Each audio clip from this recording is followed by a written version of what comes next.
السلام عليكم ورحمة الله. بسم الله الرحمن الرحيم. الحمد لله رب العالمين والصلاة والسلام على رسوله الأمين وعلى آله وصحبه أجمعين أما بعد. ഏറെ സ്നേഹം നിറഞ്ഞ സഹോദരി സഹോദരന്മാരെ, നമ്മുടെ പഠന സീരീസ് അതിന്റെ മൂന്നാമത്തെ എപ്പിസോഡിൽ ഭാഗത്തിൽ എത്തിയിരിക്കുകയാണ്. മൂന്നാമത്തെ ഖലീഫ അമീറുൽ മുഅ്മിനീൻ ഉസ്മാൻ ബിൻ അഫ്ഫാൻ റളിയല്ലാഹു അൻഹു, അദ്ദേഹത്തിന്റെ ജീവിതത്തെക്കുറിച്ചാണ് ഇന്ന് നമ്മൾ സംസാരിക്കുന്നത്. അതിന്റെ മുന്നേ ആമുഖമായി ഒരു കാര്യം സൂചിപ്പിക്കാനുള്ളത്, പ്രവാചകൻ തിരുമേനി സല്ലല്ലാഹു അലൈഹി വസല്ലം വളർത്തിയെടുത്ത, അദ്ദേഹത്തോടൊപ്പം ജീവിച്ച അദ്ദേഹത്തിന്റെ അനുചരന്മാർ, അവരെ അടുത്തറിയുകയും പഠിക്കുകയും അവരുടെ ജീവിതത്തിൽ നിന്ന് പാഠം ഉൾക്കൊള്ളുകയും ചെയ്യുക എന്നത് വളരെ പുണ്യകരമായ ഒരു കാര്യം തന്നെയാണ്. എന്നാൽ ചിലപ്പോഴൊക്കെ സ്വഹാബിമാരുടെ ചരിത്രം പറയുമ്പോ അല്ലെങ്കിൽ എഴുതുമ്പോ ഒക്കെ ചിലയിടങ്ങളിൽ ചില ആളുകൾക്കൊക്കെ ഒരു പ്രാധാന്യക്കുറവോടുകൂടി അവരിൽ ചില വീഴ്ചകൾ ഉണ്ടായി എന്ന രൂപത്തിലൊക്കെയുള്ള എഴുത്തുകളും സംസാരങ്ങളും ഒക്കെ കേൾക്കാൻ ഇടവരാറുണ്ട്.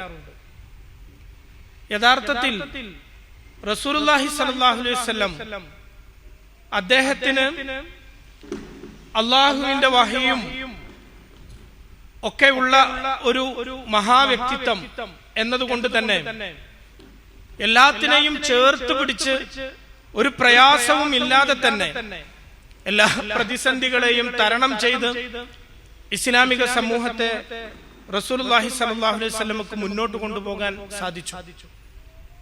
പ്രവാചകൻ തിരുമേനി സല്ലല്ലാഹു അലൈഹി വസല്ലമയുടെ വഫാത്തിന് ശേഷം നമ്മൾ ആദ്യം സംസാരിച്ച സിദ്ദീഖുൽ അക്ബർ, ഖലീഫത്തുർ റസൂലില്ല അബൂബക്കർ സിദ്ദീഖ് റളിയല്ലാഹു അൻഹുവിന്റെ കാലത്ത് ചില പ്രയാസങ്ങൾ മുസ്ലിങ്ങളിൽ നിന്ന് അല്ലെങ്കിൽ അത്തരത്തിലുള്ള ആളുകളിൽ നിന്നും ഉണ്ടായി. അവര് കള്ളപ്രവാചകന്മാർ, ചില വ്യാജന്മാർ രംഗത്ത് വന്നു. സക്കാത്ത് നൽകില്ല എന്ന് മറ്റ് ആരാധനകൾ നിർവഹിക്കുന്ന ആളുകൾ നിലപാട് സ്വീകരിച്ചു. അതിനെതിരെ ഖലീഫ, ഭരണാധികാരി എന്ന രീതിയിൽ ശക്തമായ നിലപാട് അബൂബക്കർ സിദ്ദീഖ് റളിയല്ലാഹു അൻഹു സ്വീകരിക്കുകയുണ്ടായി. രണ്ടാമത്തെ ഖലീഫ ഉമർ ഇബ്നു ഖത്താബ് റളിയല്ലാഹു അൻഹുവിന്റെ കാലത്ത് ഇസ്ലാമിന്റെ വ്യാപനത്തിന്റെ കാലം കൂടിയാണ്. ഇസ്ലാം ഒരു ഭരണവ്യവസ്ഥ എന്ന രൂപത്തിൽ നിരവധി പരിഷ്കാരങ്ങൾ വരികയും വളരെ ശാസ്ത്രീയമായ ഒരു ഭരണം നടത്തുകയും ചെയ്ത ഒരു കാലമാണ്.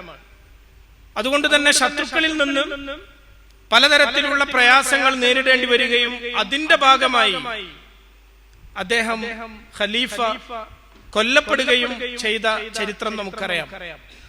ആ സാഹചര്യം വളരെ വ്യത്യസ്തമാണ്. ഉസ്മാൻ ബിൻ അഫ്ഫാൻ റളിയല്ലാഹു അൻഹു ഇസ്ലാമിക ഖിലാഫത്ത് ഏറ്റെടുക്കുന്ന സമയം ഈ സംഘർഷഭരിതമായ ഒരു ചുറ്റുപാടിൽ നിന്നാണ്. അമീറുൽ മുഅ്മിനീൻ ഉമർ ഇബ്നു ഖത്താബ് റളിയല്ലാഹു അൻഹു കൊല ചെയ്യപ്പെട്ടിരിക്കുന്നു. ഇസ്ലാമിക സമൂഹം വളരെ കെട്ടുറപ്പോടുകൂടി വന്ന ഒരു മുന്നേറ്റം, അതിൽ ചെറിയ ചില പ്രയാസങ്ങൾ രൂപപ്പെട്ടുകൊണ്ടിരിക്കുകയാണ്. ഉസ്മാൻ ബിൻ അഫ്ഫാൻ റളിയല്ലാഹു അൻഹുവിന്റെ ഖിലാഫത്ത് 12 വർഷക്കാലമാണ്. ഖലീഫമാരുടെ കൂട്ടത്തിൽ ഏറ്റവും അധികം കാലം ഭരണം നടത്തുന്നത് അദ്ദേഹമാണ്.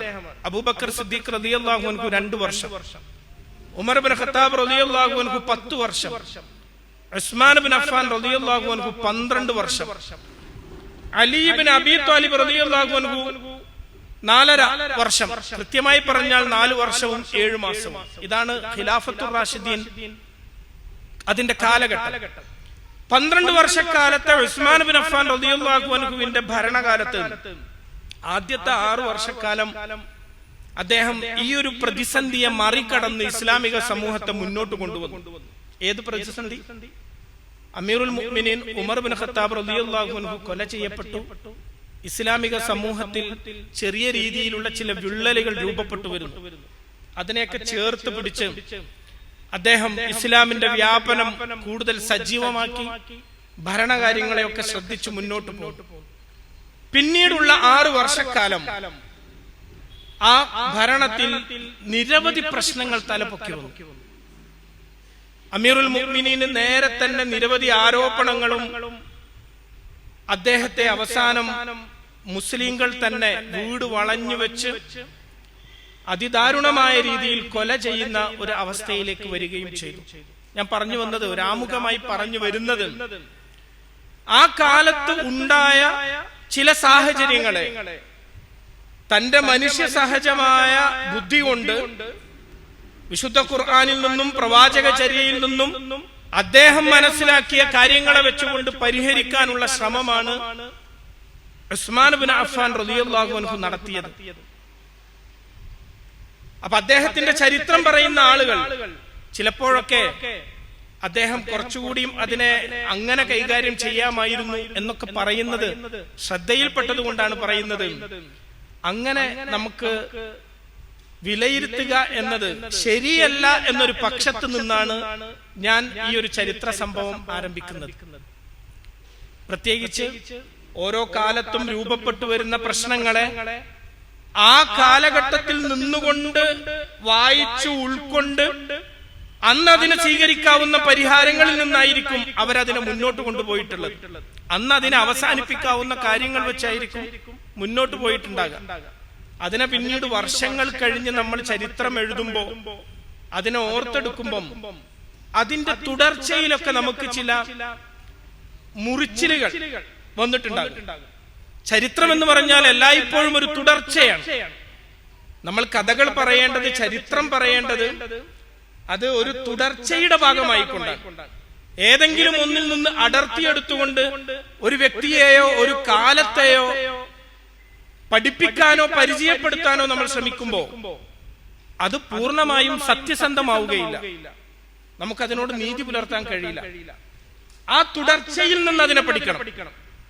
ഉസ്മാൻ ഇബ്നു അഫ്ഫാൻ റളിയല്ലാഹു അൻഹുവിന്റെ ചരിത്രം റസൂലുള്ളാഹി സ്വല്ലല്ലാഹു അലൈഹി വസല്ലം ഇസ്ലാമിക സമൂഹത്തെ രൂപപ്പെടുത്തിയതും പ്രവാചകന്റെ ഖലീഫമാരായി പിൻഗാമികളായി കടന്നു വന്ന അബൂബക്കർ സിദ്ദീഖ് റളിയല്ലാഹു അൻഹുവിന്റെ കാലത്തെ രാഷ്ട്രീയ സാഹചര്യങ്ങളും രണ്ടാമത്തെ ഖലീഫ അമീറുൽ മുഅ്മിനീൻ ഉമർ ഇബ്നു ഖത്താബ് റളിയല്ലാഹു അൻഹുവിന്റെ കാലത്തെ രാഷ്ട്രീയ സാഹചര്യങ്ങളും ഒക്കെ ചേർത്ത് വെച്ച് പഠിക്കാനും മനസ്സിലാക്കാനും നമ്മൾ ശ്രമിക്കണം.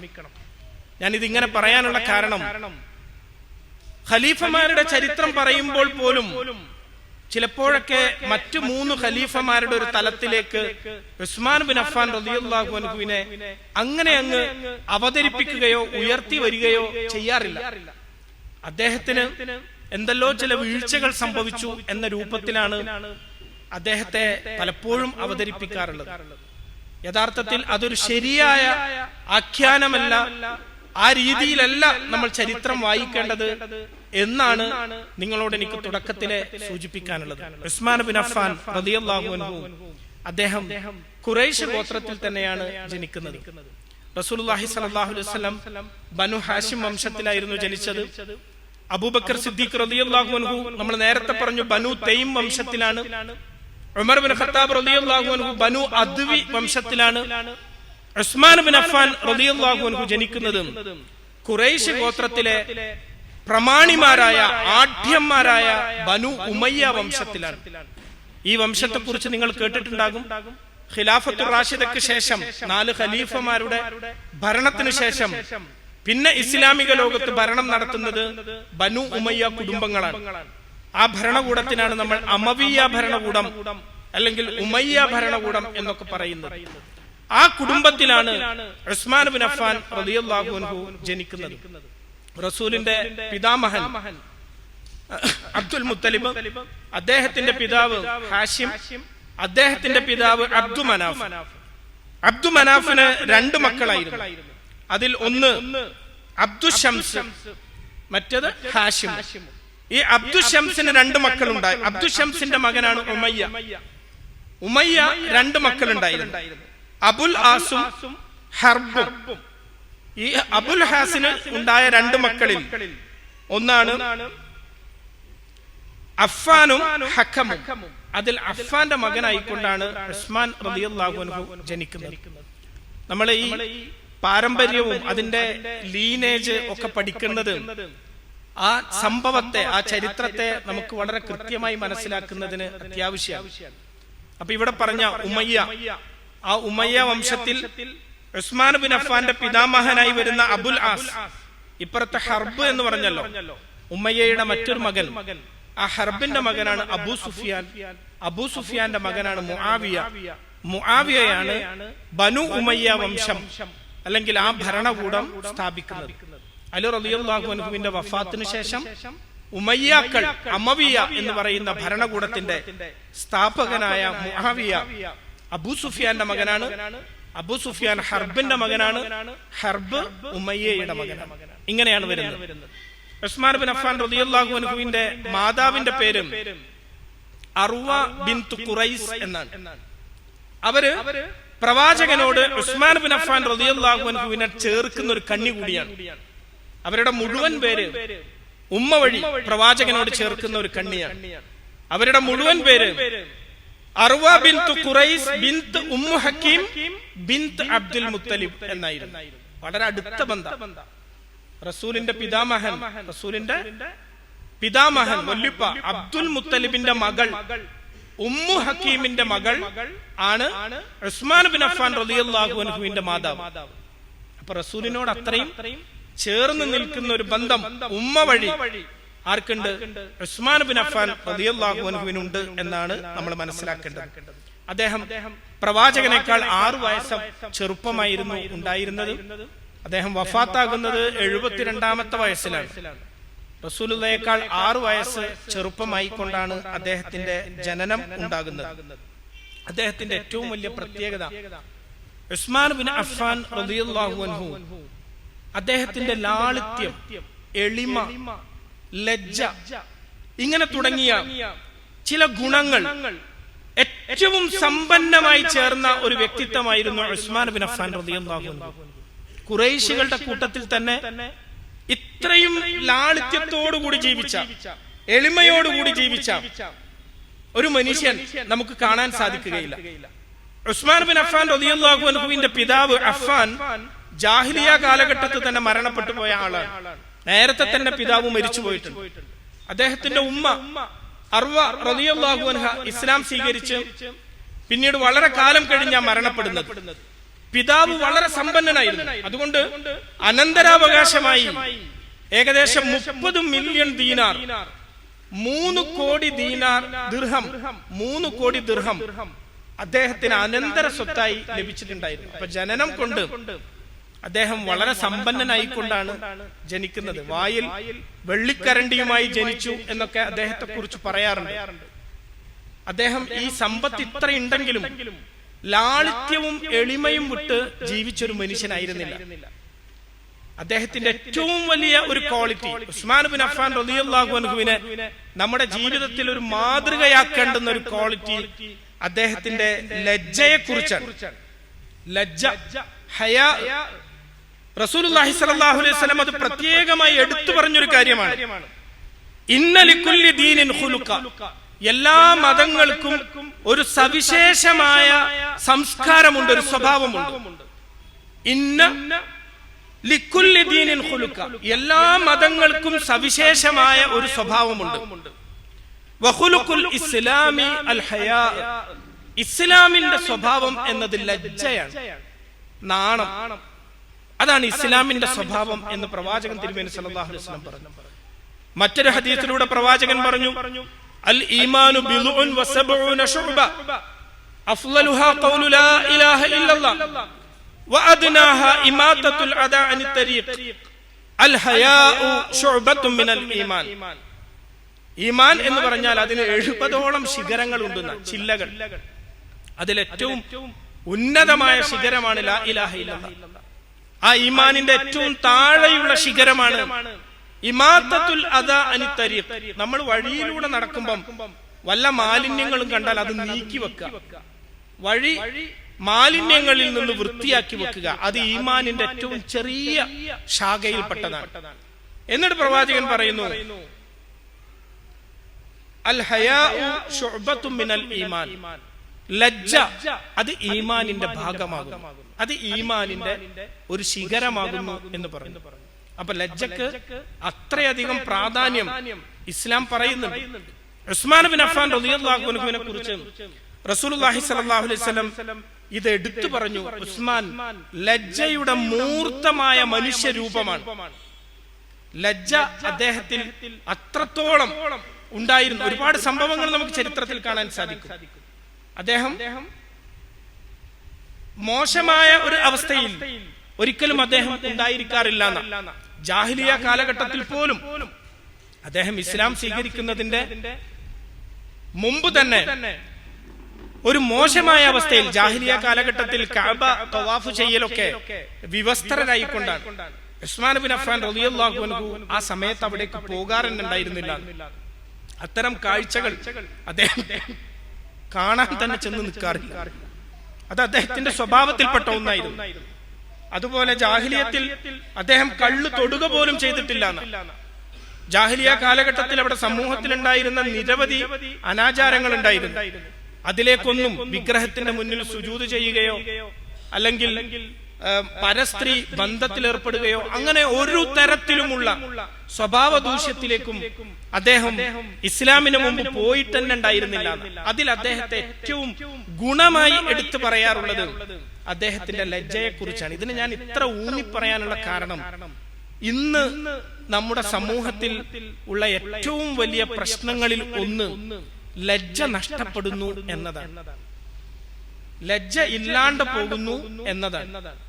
ഇപ്പൊ നമ്മൾ കോളേജിലൊക്കെ ക്ലാസ് എടുക്കുന്ന സമയത്ത് കുട്ടികൾ പല വിഷയങ്ങൾ വന്ന് പറയാറുണ്ട്. അപ്പൊ അനുഭവപ്പെടുന്ന ഒരു സംഗതി, ആ കുട്ടികളുടെ ജീവിതത്തിൽ നിന്ന് ഈ നാണം, ലജ്ജ എന്നത് പതിയെ ഇല്ലാണ്ടായി പോകുന്നു എന്നതാണ്. ആളുകൾ അറിഞ്ഞാൽ, കണ്ടാൽ, അല്ലെങ്കിൽ അള്ളാഹു അറിഞ്ഞാൽ, അള്ളാഹു കാണുന്നവനാണ്, ഈ ഒരു ഭയമോ ഈ ഒരു ലജ്ജയോ ഇന്ന് സമൂഹത്തിലില്ല. അതുകൊണ്ട് തോന്നിയ രീതിയിലുള്ള ആഭാസവും പല രീതിയിൽ വഴിവിട്ട ജീവിതവും നടന്നുകൊണ്ടിരിക്കുകയാണ്.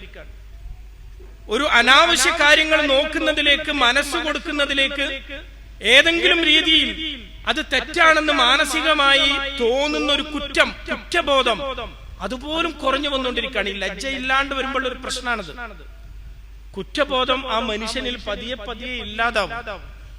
വലിയ അപകടകരമായ കാര്യമാണ്. വിശുദ്ധ ഖുർആൻ സൂറ ഖിയാമയിൽ എടുത്തു പറഞ്ഞൊരു കാര്യമാണ് നഫ്സുൽ ലവ്വാമ, ആക്ഷേപകാരിയായ മനസ്സ്. ആക്ഷേപകാരിയായ മനസ്സ് നമ്മുടെ ഉള്ളിലൊക്കെ ഉണ്ടാകണം. എന്തെങ്കിലും ഒരു കുറ്റം വന്നു പോയാൽ നമ്മളെ കുറ്റപ്പെടുത്തിക്കൊണ്ടിരിക്കണം നമ്മുടെ മനസ്സ്. എങ്കിലേ അത് തുടർന്ന് ചെയ്യാതിരിക്കാൻ നമുക്ക് തോന്നുകയുള്ളൂ. അതിൽ നിന്ന് നമ്മൾ വഴിമാറിപ്പോകുള്ളൂ. പക്ഷെ ഇതന്നെ ഇങ്ങനെ കണ്ട് ചുറ്റുപാടിൽ മുഴുവൻ ഇതിനോട് ലയിച്ച് മനസ്സ് താദാത്മ്യപ്പെട്ട് ആക്ഷേപിക്കപ്പെടുന്ന ഒരു നഫ്സ് പോലും നഷ്ടപ്പെട്ടു പോകുന്ന അവസ്ഥയാണ് ഇന്ന് സമൂഹത്തിലുള്ള ഏറ്റവും വലിയ പ്രശ്നം. ഒരിക്കൽ പ്രവാചകൻ തിരുമേനി സല്ലല്ലാഹു അലൈഹി വസല്ലം രോഗബാധിതനായി കിടന്നപ്പോ, പ്രവാചകന്റെ അവസാന നാളാണ്. അബൂബക്കർ സിദ്ദീഖ് റളിയല്ലാഹു അൻഹു പ്രവാചകനെ കാണാൻ വേണ്ടി വന്നു. ആയിഷ റളിയല്ലാഹു അൻഹ വീട്ടിലുണ്ട്. പ്രവാചകൻ കിടക്കാണ്. പ്രവാചകന്റെ കാലിന്ന് കുറച്ച് തുണിയൊക്കെ ഇങ്ങനെ നീങ്ങിയിട്ട് ഇങ്ങനെ ആണ് പ്രവാചകൻ കിടക്കുന്നത്. വളരെ ഈസി ആയിട്ട് കിടക്കാൻ. അബൂബക്കർ സിദ്ദീഖ് റളിയല്ലാഹു അൻഹു കാണാൻ അനുവാദം ചോദിച്ചു. റസൂൽ അനുവാദം കൊടുത്തു. സിദ്ദീഖുൽ അക്ബർ റളിയല്ലാഹു അൻഹു അകത്തു വന്നു.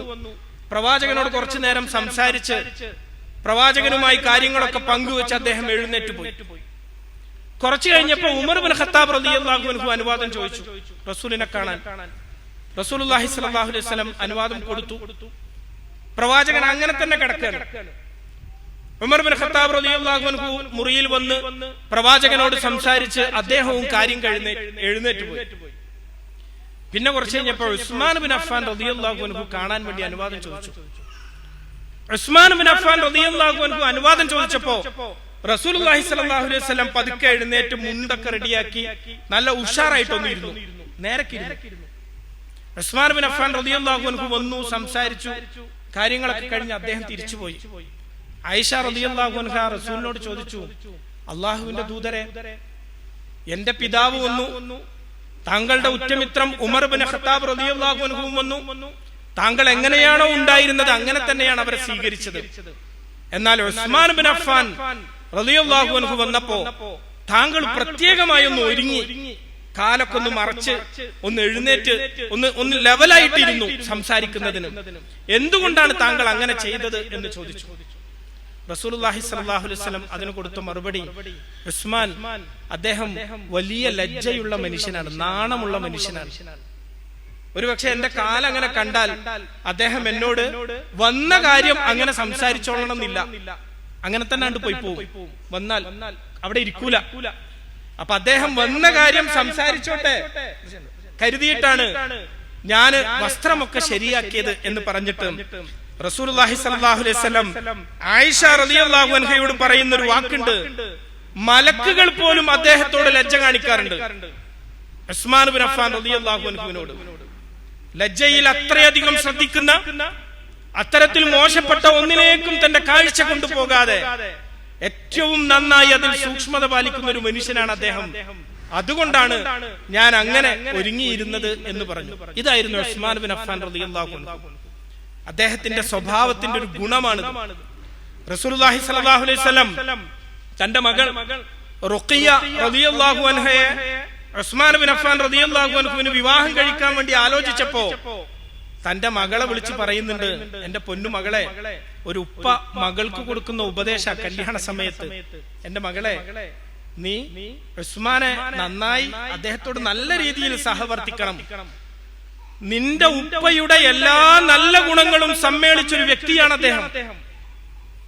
നിന്റെ ഉപ്പയിൽ എന്തെല്ലാം നല്ല ഗുണങ്ങളുണ്ടോ, റസൂലുള്ളാഹി സ്വല്ലല്ലാഹു അലൈഹി വസല്ലം അദ്ദേഹം ലജ്ജയുള്ള മനുഷ്യനായിരുന്നു. പ്രവാചകൻ അതിൽ ഏറ്റവും വലിയ മാതൃകയാണ്. എളിമയുള്ള മനുഷ്യനായിരുന്നു അദ്ദേഹം, വിനയാന്വിതനായിരുന്നു. ഈ ഭൂമിയിൽ ഏതെങ്കിലും രീതിയിൽ ഒരൽപ്പം തലക്കനം കാണിക്കാമായിരുന്നെങ്കിൽ അത് റസൂലിന് കാണിക്കായിരുന്നു. അഷ്റഫുൽ ഖൽഖാണ്, അള്ളാഹുവിന്റെ സൃഷ്ടിപ്പിൽ മനുഷ്യരിൽ ഏറ്റവും മഹോന്നതനായ സൃഷ്ടിയാണ് റസൂലുള്ളാഹി സ്വല്ലല്ലാഹു അലൈഹി വസല്ലം. അദ്ദേഹം അവരിൽ ഒരു സാധാരണക്കാരനായിക്കൊണ്ടാ ജീവിച്ചേ. പ്രവാചകനെ കാണാൻ ആരെങ്കിലും കടന്നു വരുമ്പോ എവിടെയാണോ ഇരിക്കാൻ സ്ഥലമുള്ളത് അവിടെയാണ് റസൂലുള്ളാഹി സ്വല്ലല്ലാഹു അലൈഹി വസല്ലം ഇരിക്കുക. ഒരിക്കൽ പ്രമുഖനായ അദീ ഇബ്നു ഹാത്തിം റസൂലിനെ കാണാൻ വന്നു. റസൂലിന്റെ കൊട്ടാരത്തിൽ എന്ന് പറഞ്ഞാൽ മസ്ജിദ് നബവിയോട് ചേർന്ന ആ ചെറിയ മുറി വീട്, അവിടെ റസൂലിന് ഇരിക്കാനാകെ ചകിരി നിറച്ച ഒരൊറ്റ തലയണ ഉണ്ടായിരുന്നത്. റസൂൽ അത് അദീന് വെച്ചു കൊടുക്കാം. അദീ അത്ഭുതപ്പെട്ടു. മദീനയുടെ ചക്രവർത്തിയാണ് അദ്ദേഹം, എനിക്ക് ചകിരി നിറച്ച തലയണതെന്ന് നിലത്തിരിക്കാനാ പോകുന്നത്. അദീ ഉടൻ അത് റസൂലിന് വെച്ചുകൊടുത്തു. റസൂൽ തിരിച്ച് അങ്ങോട്ട് തന്നെ വെച്ചുകൊടുത്തിട്ട് നിങ്ങൾ ഇരിക്കൂ എന്ന് പറഞ്ഞു. ഇതായിരുന്നു റസൂലുള്ള. അത്രയും ലാളിത്യത്തോടുകൂടി ജീവിച്ചൊരു മനുഷ്യനായിരുന്നു അദ്ദേഹം. നിന്റെ പിതാവിലുള്ള എല്ലാ ഗുണങ്ങളും സമ്മേളിച്ച ഒരു മഹാവ്യക്തിത്വത്തെയാണ് എന്റെ മകളെ നിനക്ക് ഞാൻ വരനായി നൽകുന്നത്. അതുകൊണ്ട് നീ അദ്ദേഹത്തെ നല്ല രീതിയിൽ സഹവസിക്കണം എന്നാണ് റസൂലുള്ളാഹി സ്വല്ലല്ലാഹു അലൈഹി വസല്ലം തന്റെ മകൾക്ക് വിവാഹ സമയത്ത് കൊടുക്കുന്ന ഒരു ഉപദേശം. അതായിരുന്നു ഉസ്മാൻ ഇബ്നു അഫ്ഫാൻ റളിയല്ലാഹു അൻഹു. അദ്ദേഹത്തിന്റെ വ്യക്തിത്വം, അദ്ദേഹത്തിന്റെ സ്വഭാവം അത് അത്രയധികം മികച്ചതായിക്കൊണ്ട് ചരിത്രത്തിലൊക്കെ നമുക്ക് കാണാൻ സാധിക്കും. നിരവധി ഉദാഹരണങ്ങൾ നമുക്ക് ഇനിയും പറയാനുണ്ട്. പക്ഷെ ആ വിഷയം നമ്മൾ അവിടെ അവസരിക്കും. അദ്ദേഹത്തിന്റെ ലാളിത്യം, എളിമ, വിനയം, ലജ്ജയിൽ അദ്ദേഹത്തെ പോലെ ഒരു മനുഷ്യൻ ഇസ്ലാമിക ചരിത്രത്തിൽ ഇല്ല എന്ന രൂപത്തിലൊക്കെ ചരിത്രകാരന്മാർ വിശേഷിപ്പിച്ചു വെച്ചിട്ടുണ്ട്. അപ്പോ അങ്ങനെ വളരെ ലളിതമായ ഒരു ജീവിതം നയിച്ച വ്യക്തിയായിരുന്നു ഉസ്മാൻ ഇബ്നു അഫ്ഫാൻ റളിയല്ലാഹു അൻഹു. അദ്ദേഹം കച്ചവടമായിരുന്നു അദ്ദേഹത്തിന്റെ തൊഴിൽ. കച്ചവടക്കാരൻ എന്ന രീതിയിൽ വ്യത്യസ്ത ഭാഗങ്ങളിലേക്ക് യാത്ര പോകാനും പല നാടുകളുമായുള്ള ബന്ധം, സംസ്കാരങ്ങൾ മനസ്സിലാക്കാനും ഇടപഴകാനും അദ്ദേഹത്തിന് സാധിച്ചിട്ടുണ്ടായിരുന്നു. യമൻ, സിറിയ, അബ്സീനിയ എന്ന് പറഞ്ഞാൽ ആഫ്രിക്കയിൽ കിടക്കുന്ന രാജ്യമാണ് എത്യോപ്യ. അവിടെയൊക്കെ അദ്ദേഹം കച്ചവടത്തിനായി പോകുകയും അവിടുത്തെ ചുറ്റുപാടുകളെ കുറിച്ച് കൃത്യമായ ഒരു ധാരണ അദ്ദേഹത്തിന് ഉണ്ടാകുകയും ചെയ്തിട്ടുണ്ടായിരുന്നു. അദ്ദേഹം ഇസ്ലാം സ്വീകരിച്ചപ്പോ അദ്ദേഹം ഇസ്ലാമിലേക്ക് വരുന്നത് നമ്മൾ ആദ്യം സംസാരത്തിൽ സൂചിപ്പിച്ചിട്ടുണ്ട്. അബൂബക്കർ സിദ്ദീഖ് റളിയല്ലാഹു അൻഹുവിന്റെ പ്രബോധനത്തിലൂടെയാണ്. അബൂബക്കർ റളിയല്ലാഹു അൻഹുവാണ് അദ്ദേഹത്തെ ഇസ്ലാമിലേക്ക് വഴി കാണിക്കുന്നത്.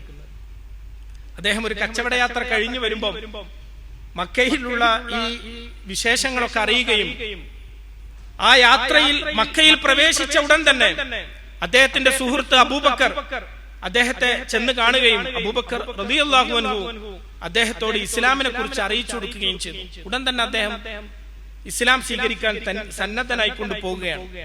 ഇസ്ലാം സ്വീകരിച്ച 4ാമത്തെ പുരുഷൻ എന്നാണ് അദ്ദേഹം അറിയപ്പെടുന്നത്. 4ാമത്തെ പുരുഷൻ എന്ന് പറഞ്ഞാൽ ഒന്ന് അലി ഇബ്നു അബീ ത്വാലിബ്, കുട്ടികളിൽപ്പെട്ട ആണുങ്ങളിൽപ്പെട്ട.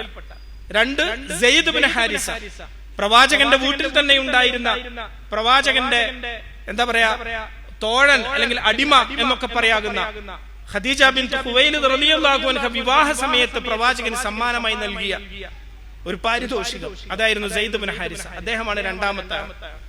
3ാമത്തെ ആൾ അബൂബക്കർ സിദ്ദീഖ് റളിയല്ലാഹു അൻഹു. 4ാമത്തെ ആൾ ഉസ്മാൻ ബിൻ അഫ്ഫാൻ റളിയല്ലാഹു അൻഹു ആണ് എന്ന് ചരിത്രത്തിൽ കാണാൻ സാധിക്കും. ഇസ്ലാം സ്വീകരിച്ചു. അദ്ദേഹത്തെ സംബന്ധിച്ചിടത്തോളം ഒരു വലിയ വെല്ലുവിളി തന്നെയാണത്. കാരണം ബനു ഉമയ്യ വംശത്തിൽപ്പെട്ട ഒരാളാണ് ഇസ്ലാമിലേക്ക് വരുന്നത്. ബനു ഉമയ്യ വംശത്തിൽ ഖുറൈശികളെ സംബന്ധിച്ചിടത്തോളം വളരെ ആഢ്യന്മാരാണ് അവർ. അതിൽപ്പെട്ട ഒരാൾ ഇസ്ലാമിലേക്ക് വരുന്നു എന്നത് പ്രവാചകനെ സംബന്ധിച്ചിടത്തോളം വലിയ ആശ്വാസമാണ്. എന്നാൽ അതിലപ്പുറം വലിയ പ്രയാസമാണ് ഉസ്മാൻ ബിൻ അഫ്ഫാൻ റളിയല്ലാഹു അൻഹുവിനെ പോലെ ആ ഒരു കുടുംബത്തിൽ വരുന്ന ഒരാൾക്ക്. അദ്ദേഹം ഇസ്ലാം സ്വീകരിച്ചതിന്റെ പേരിൽ ചെറിയ ചില പ്രയാസങ്ങളൊക്കെ നേരിട്ട മനുഷ്യൻ തന്നെയായിരുന്നു.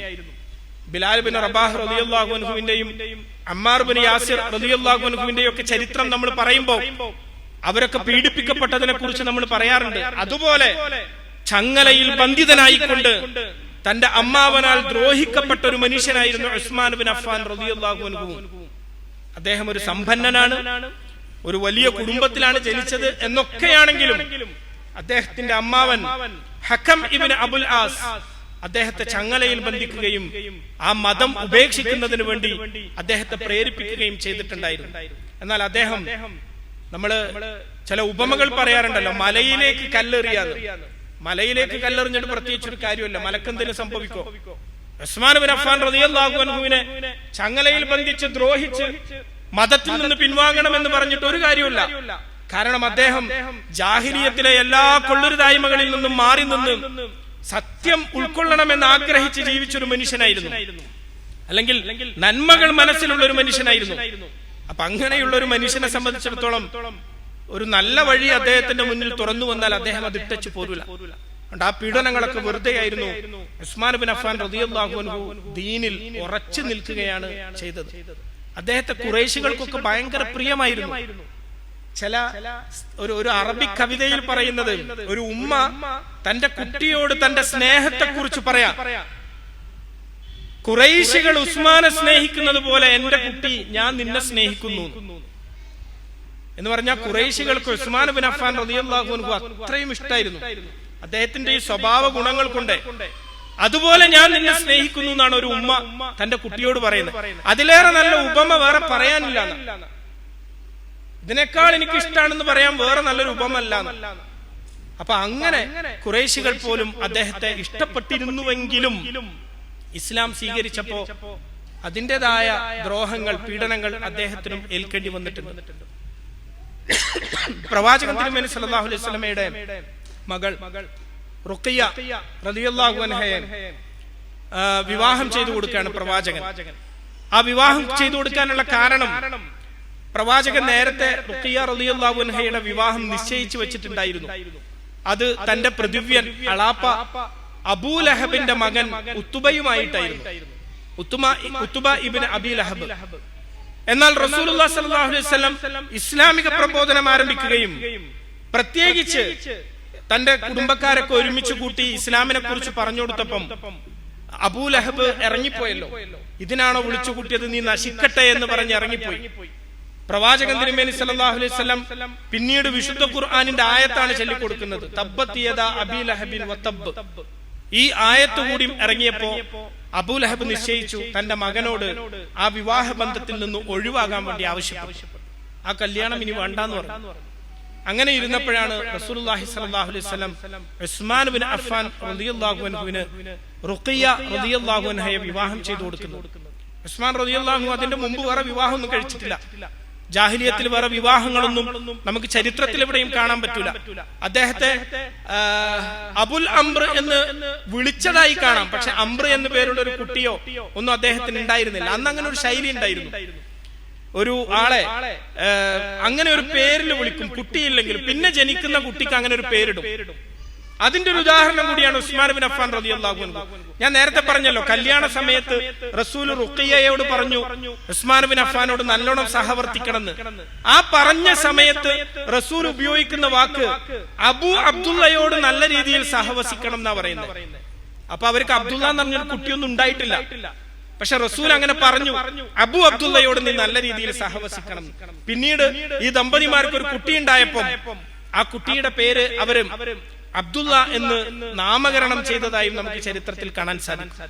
അപ്പോ പ്രവാചകൻ തന്റെ മകൾ റുഖിയ റളിയല്ലാഹു അൻഹയെ ഉസ്മാൻ ബിൻ അഫ്ഫാൻ റളിയല്ലാഹു അൻഹുവിന് വിവാഹം ചെയ്തു കൊടുത്തു. ഉസ്മാൻ ബിൻ അഫ്ഫാൻ റളിയല്ലാഹു അൻഹു AD 615 മക്കയിൽ നിന്ന് അബസീനിയയിലേക്ക് ഹിജറ പോയ സംഘത്തോടൊപ്പം ആ നാട് വിട്ട് പലായനം ചെയ്യുകയാണ്. ഈ ദമ്പതിമാർ, ഇസ്ലാമിൽ ആദ്യമായി പലായനം ചെയ്യുന്ന ദമ്പതിമാർ ഉസ്മാൻ ബിൻ അഫ്ഫാൻ റളിയല്ലാഹു അൻഹുവും അദ്ദേഹത്തിന്റെ ഭാര്യ പ്രവാചകപുത്രി റുഖിയ റളിയല്ലാഹു അൻഹയുമാണ് എന്ന് നമുക്ക് ചരിത്രത്തിൽ കാണാൻ സാധിക്കും. അവര് അബസീനിയയിലേക്കും ഹിജറ പോയിട്ടുണ്ട്, മദീനയിലേക്കും ഹിജറ പോയിട്ടുണ്ട്. ഈ രണ്ട് പ്രദേശങ്ങളിലേക്കും പലായനം ചെയ്ത ദമ്പതിമാരാണിവർ.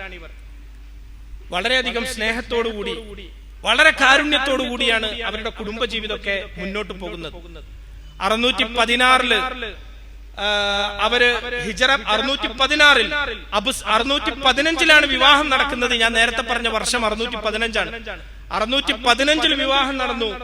616 അവര് അബസീനിയയിലേക്ക് പലായനം ചെയ്തു.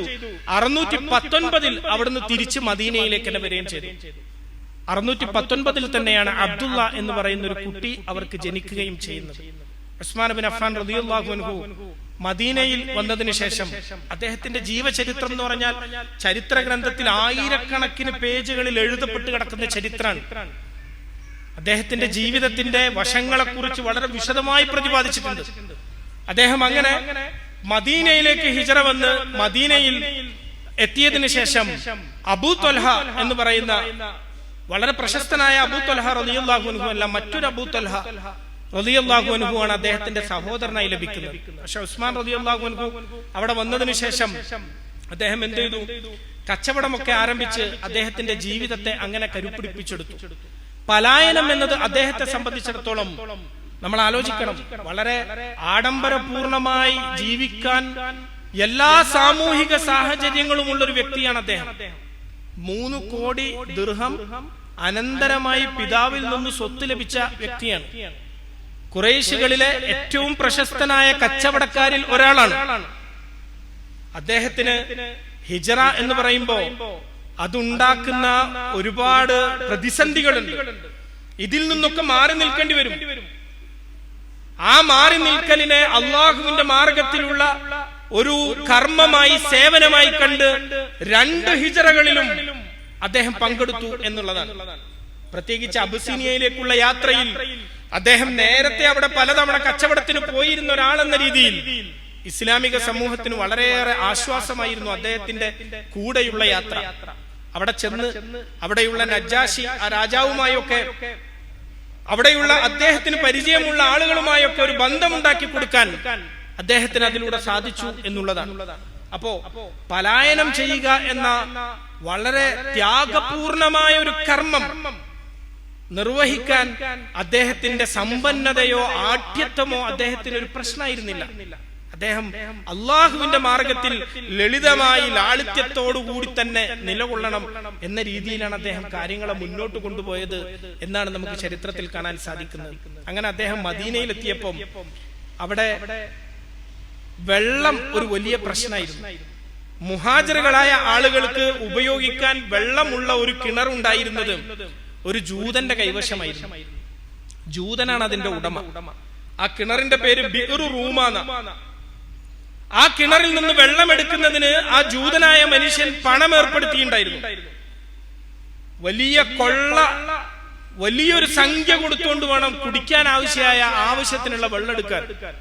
ഇതറിഞ്ഞ റസൂലുള്ളാഹി സ്വല്ലല്ലാഹു അലൈഹി വസല്ലം പറഞ്ഞു, ആര് ആ ബിഅ്ർ റൂമ വിലക്ക് വാങ്ങി ദാനം ചെയ്യുന്നുവോ അവന് സ്വർഗമുണ്ട് എന്ന് റസൂലുള്ളാഹി സ്വല്ലല്ലാഹു അലൈഹി വസല്ലം പറഞ്ഞു. ഇത് കേട്ടതും ഉസ്മാൻ ബിൻ അഫ്ഫാൻ റളിയല്ലാഹു അൻഹു ഈ ജൂതന്റെ അടുക്കലേക്ക് പോവുക.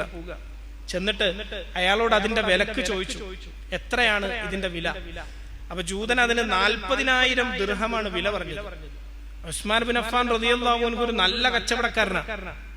അദ്ദേഹം വിലയിൽ ഇങ്ങനെ അയാളോട് സംസാരിച്ച് പേശി അതൊരു 30,000 ദിർഹത്തിലെത്തി. എന്നിട്ട് അദ്ദേഹം പറഞ്ഞു, എനിക്ക് കിണർ പകുതി മതി, പകുതി കിണർ മതി. പകുതി കിണർ മതി എന്ന് പറഞ്ഞാൽ കിണർ മുറിക്കല്ല, ഒരു ദിവസത്തെ വെള്ളം എന്റെ ഇതിലായിരിക്കും വിതരണം ചെയ്യാം, അടുത്ത ദിവസത്തെ വെള്ളം താങ്കളുടെ ഇതിൽ വിതരണം ചെയ്തോളൂ. ജൂതൻ സമ്മതിച്ചു. 15,000 ദിർഹം കൊടുത്ത് പകുതി കിണർ വാങ്ങി. എന്നിട്ട് ഉസ്മാൻ ബിൻ അഫ്ഫാൻ റളിയല്ലാഹു അൻഹു എന്ത് ചെയ്തു എന്ന് വെച്ചാൽ എല്ലാരോടും പറഞ്ഞു, നിങ്ങൾ എന്റെ ദിവസത്തിൽ വെള്ളം ഒന്നെടുത്തോളൂ, അന്ന് ഫ്രീയാ. എല്ലാവരും വന്ന് അവർക്ക് വേണ്ട ജഗ്ഗിലും പാത്രത്തിലും ഒക്കെ ഉസ്മാൻ ബിൻ അഫ്ഫാൻ റളിയല്ലാഹു അൻഹുവിന്റെ ദിവസത്തിൽ വെള്ളം കൊണ്ടുവന്ന് നിറച്ചു പോകും. അടുത്ത ദിവസം ജൂതന്റെ ദിവസത്തിൽ ആരും വരൂല. ജൂതന് ഒരു കച്ചവടവും നടക്കുന്നില്ല, ഒരു പണവും കിട്ടുന്നില്ല. അയാൾ ആകെ കുടുങ്ങി. അയാൾ ഉസ്മാന്റെ അടുക്കൽ വന്ന് പറഞ്ഞു, നിങ്ങള് ആ അരക്കിണറൂടി നിങ്ങൾ തന്നെ എടുത്തോളൂ, പകുതിയോടി. അപ്പൊ ഉസ്മാൻ അതിന് വില ചോദിച്ചു. ആദ്യം 15,000 ആണല്ലോ കൊടുത്തത്. ഉസ്മാൻ നല്ല കച്ചവടക്കാരനാ റളിയല്ലാഹു അൻഹു. അദ്ദേഹം പറഞ്ഞു, 7,500 ദിർഹമാണെങ്കിൽ ഞാൻ എടുത്തോളാന്ന് പറഞ്ഞു. അവസാനം ജൂതൻ അതിന് സമ്മതിച്ചു. ആ പണവും കൂടി കൊടുത്ത കിണർ മുഴുവൻ ഉസ്മാൻ ബിൻ അഫ്ഫാൻ റളിയല്ലാഹു അൻഹു വിലക്ക് വാങ്ങി അദ്ദേഹം ദാനം ചെയ്യാൻ, വഖഫ് ചെയ്യാൻ. ഇവിടെ നമ്മൾ മനസ്സിലാക്കേണ്ടുന്ന ഒരു കാര്യമുണ്ട്. വഖഫിനെ കുറിച്ച് ഇപ്പൊ ചർച്ച നടന്നുകൊണ്ടിരിക്കുകയാണല്ലോ. ഇന്ന് ലോകത്ത് ഏറ്റവും അധികം വഖഫ് ചെയ്യപ്പെട്ട ഭൂമിയെ കുറിച്ച് അല്ലെങ്കിൽ വഖഫ് ചെയ്യപ്പെട്ടതിനെ കുറിച്ച് നമ്മൾ പഠിക്കുമ്പോൾ ഏറ്റവും കൂടുതൽ ജലസ്രോതസ്സുകൾ, കുടിവെള്ളത്തിന് വേണ്ടിയിട്ടാണ് വഖഫുകൾ ഉണ്ടായിട്ടുള്ളത്. നിങ്ങൾ നോക്കണ്ടി, കിണർ വഖഫ് ചെയ്യുക. ഇന്നും ധാരാളം ആളുകൾക്ക് ഏറ്റവും താല്പര്യമുള്ള കാര്യമാണ് കുടിവെള്ളത്തിന് വേണ്ടി പണം ചെലവഴിക്കുക എന്നുള്ളത്. ആളുകൾ വിളിച്ചു ചോദിക്കും, കിണറില്ലാത്ത എവിടെങ്കിലും ഉണ്ടോ? കിണർ ഞാൻ ഉണ്ടാക്കി കൊടുക്കാം. ഏറ്റവും പുണ്യകരമായ ഒരു കർമ്മമായി അവരത് തിരിച്ചറിയാണ്. എന്തുകൊണ്ടാണ് അവർ അങ്ങനെ തിരിച്ചറിഞ്ഞത്? റസൂലുള്ളാഹി സ്വല്ലല്ലാഹു അലൈഹി വസല്ലം പറഞ്ഞു, ബിഅ്ർ റൂമ വിലക്ക് വാങ്ങി മുസ്ലിങ്ങളുടെ വെള്ളപ്രശ്നം, ദാഹം അത് ശമിപ്പിക്കുന്നതിന് വേണ്ടി ശ്രമിക്കുന്നയാളിന് സ്വർഗം ഞാൻ ഉറപ്പു തരാം എന്ന് പറഞ്ഞതിൽ പ്രചോദിതരായിക്കൊണ്ടാണ് ഇന്നും കുടിവെള്ളം വഖഫ് ചെയ്യാൻ, ദാനം ചെയ്യാൻ വേണ്ടി ആളുകൾ മത്സരിക്കുന്നത്.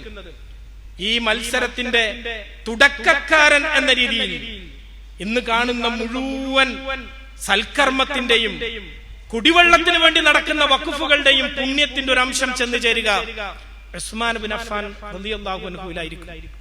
സുബ്ഹാനല്ലാഹ്. അദ്ദേഹം വാരിക്കൂട്ടുന്ന നന്മ എത്രത്തോളം ഉണ്ട് എന്ന് നമ്മൾ മനസ്സിലാക്കണം. അദ്ദേഹം ഇങ്ങനെ സമ്പത്ത് ചെലവഴിക്കാൻ വേണ്ടി ഒരു അവസരം, നമ്മൾ അബൂബക്കർ സിദ്ദീഖ് റളിയല്ലാഹു അൻഹുവിനെ കുറിച്ച് പറഞ്ഞതുപോലെ തന്നെ സമ്പത്ത് ചെലവഴിക്കാൻ കിട്ടുന്ന ഒരു അവസരവും അദ്ദേഹം പാഴാക്കിയതായിട്ട് നമുക്ക് ചരിത്രത്തിൽ കാണൂല. അപ്പൊ ബിഅ്ർ റൂമ ഒരു കച്ചവടക്കാരന്റെ കുശാഗ്ര ബുദ്ധിയോടുകൂടി അദ്ദേഹം വിലക്ക് വാങ്ങുകയും ഇസ്ലാമിക സമൂഹത്തിന് വേണ്ടി അത് വഖഫ് ചെയ്ത് അത് അങ്ങനെ തന്നെ നിലനിന്നു പോരുകയും ചെയ്യുകയാണ്. കാലങ്ങളോളം അതിന്റെ സ്വദഖത്തുൽ ജാരിയ അദ്ദേഹത്തിന്റെ അക്കൗണ്ടിലേക്ക് വന്ന് ചേരുകയാണ്. ഒരിക്കൽ റസൂലുള്ളാഹി സ്വല്ലല്ലാഹു അലൈഹി വസല്ലം പറഞ്ഞു, മസ്ജിദുൻ നബവി ഒന്ന് വിപുലപ്പെടുത്തണം. പ്രവാചകൻ മദീനയിലെത്തിയപ്പോ അപ്പോഴത്തെ ആവശ്യത്തിന് വേണ്ടി ഉണ്ടാക്കിയ സൗകര്യം അവിടെ ഉള്ളൂ. പക്ഷെ കുറെ വർഷങ്ങൾ കഴിഞ്ഞ് ബദറും ഉഹുദും ഖന്തക്കും ഹുദൈബിയയൊക്കെ കഴിഞ്ഞപ്പോ ഇസ്ലാമിക ലോകം വളരെ വിശാലമായി. ആളുകൾ പ്രവാചകനെ കാണാൻ വരുന്നു, ദൂരദിക്കുകളിൽ നിന്ന് സംഘങ്ങളായി വരുന്നു. മസ്ജിദ് നബവി നമസ്കാരത്തിന് തികയാതെ വരികയാണ്. അപ്പോഴാണ് റസൂലുള്ളാഹി പറഞ്ഞത്, ഇതൊന്ന് വിശാലപ്പെടുത്തണം. ആരാണിത് വിശാലപ്പെടുത്തുക, അതിനെ സഹായിക്കുക, അയാൾക്ക് സ്വർഗമുണ്ട് എന്ന് റസൂലുള്ളാഹി സ്വല്ലല്ലാഹു അലൈഹി വസല്ലം വീണ്ടും പറഞ്ഞു.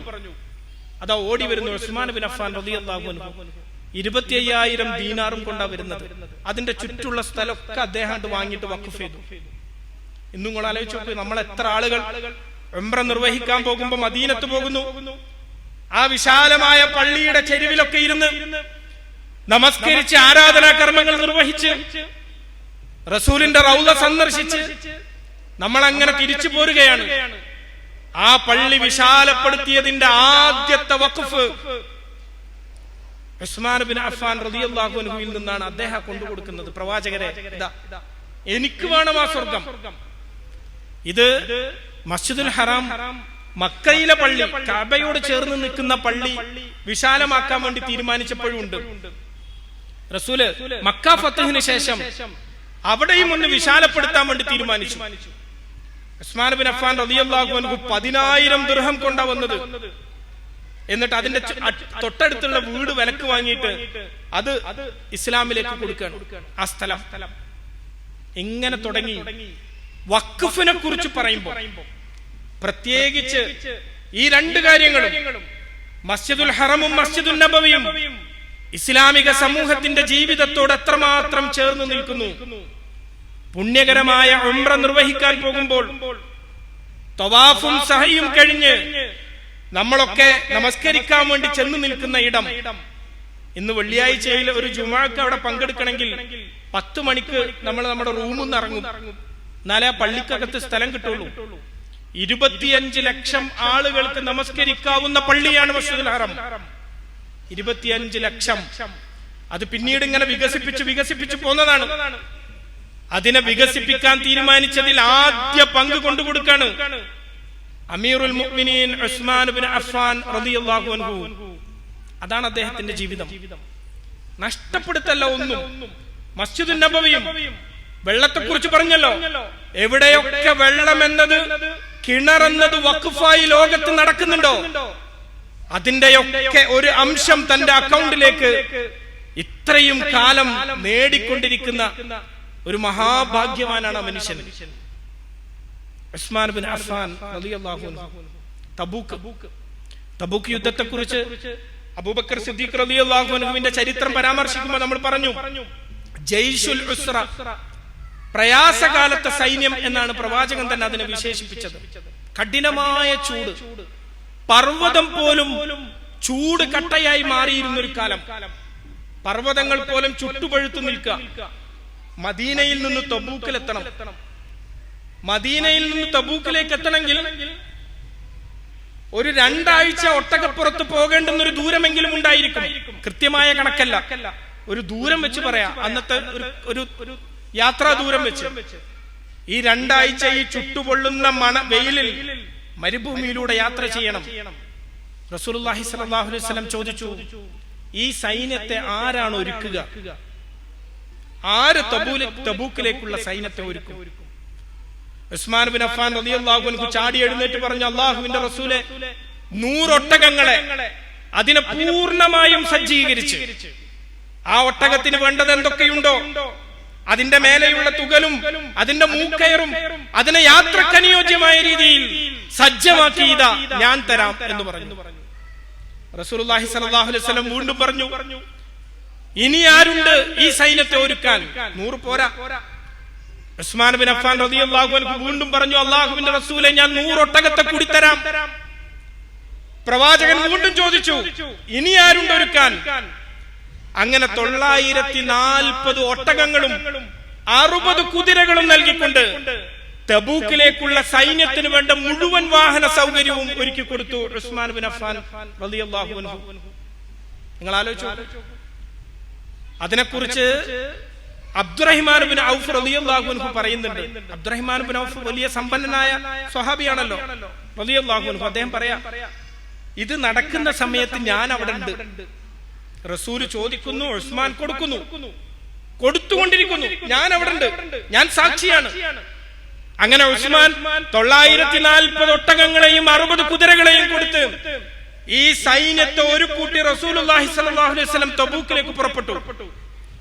തബൂക്കിലെത്തിയപ്പോ ഈ സൈന്യത്തിന്റെ സംഘശക്തിയെക്കുറിച്ച് ബോധ്യം വന്ന ഹിർക്കൽ ചക്രവർത്തി യുദ്ധം ചെയ്യാതെ പിന്തിരിഞ്ഞു പോയി.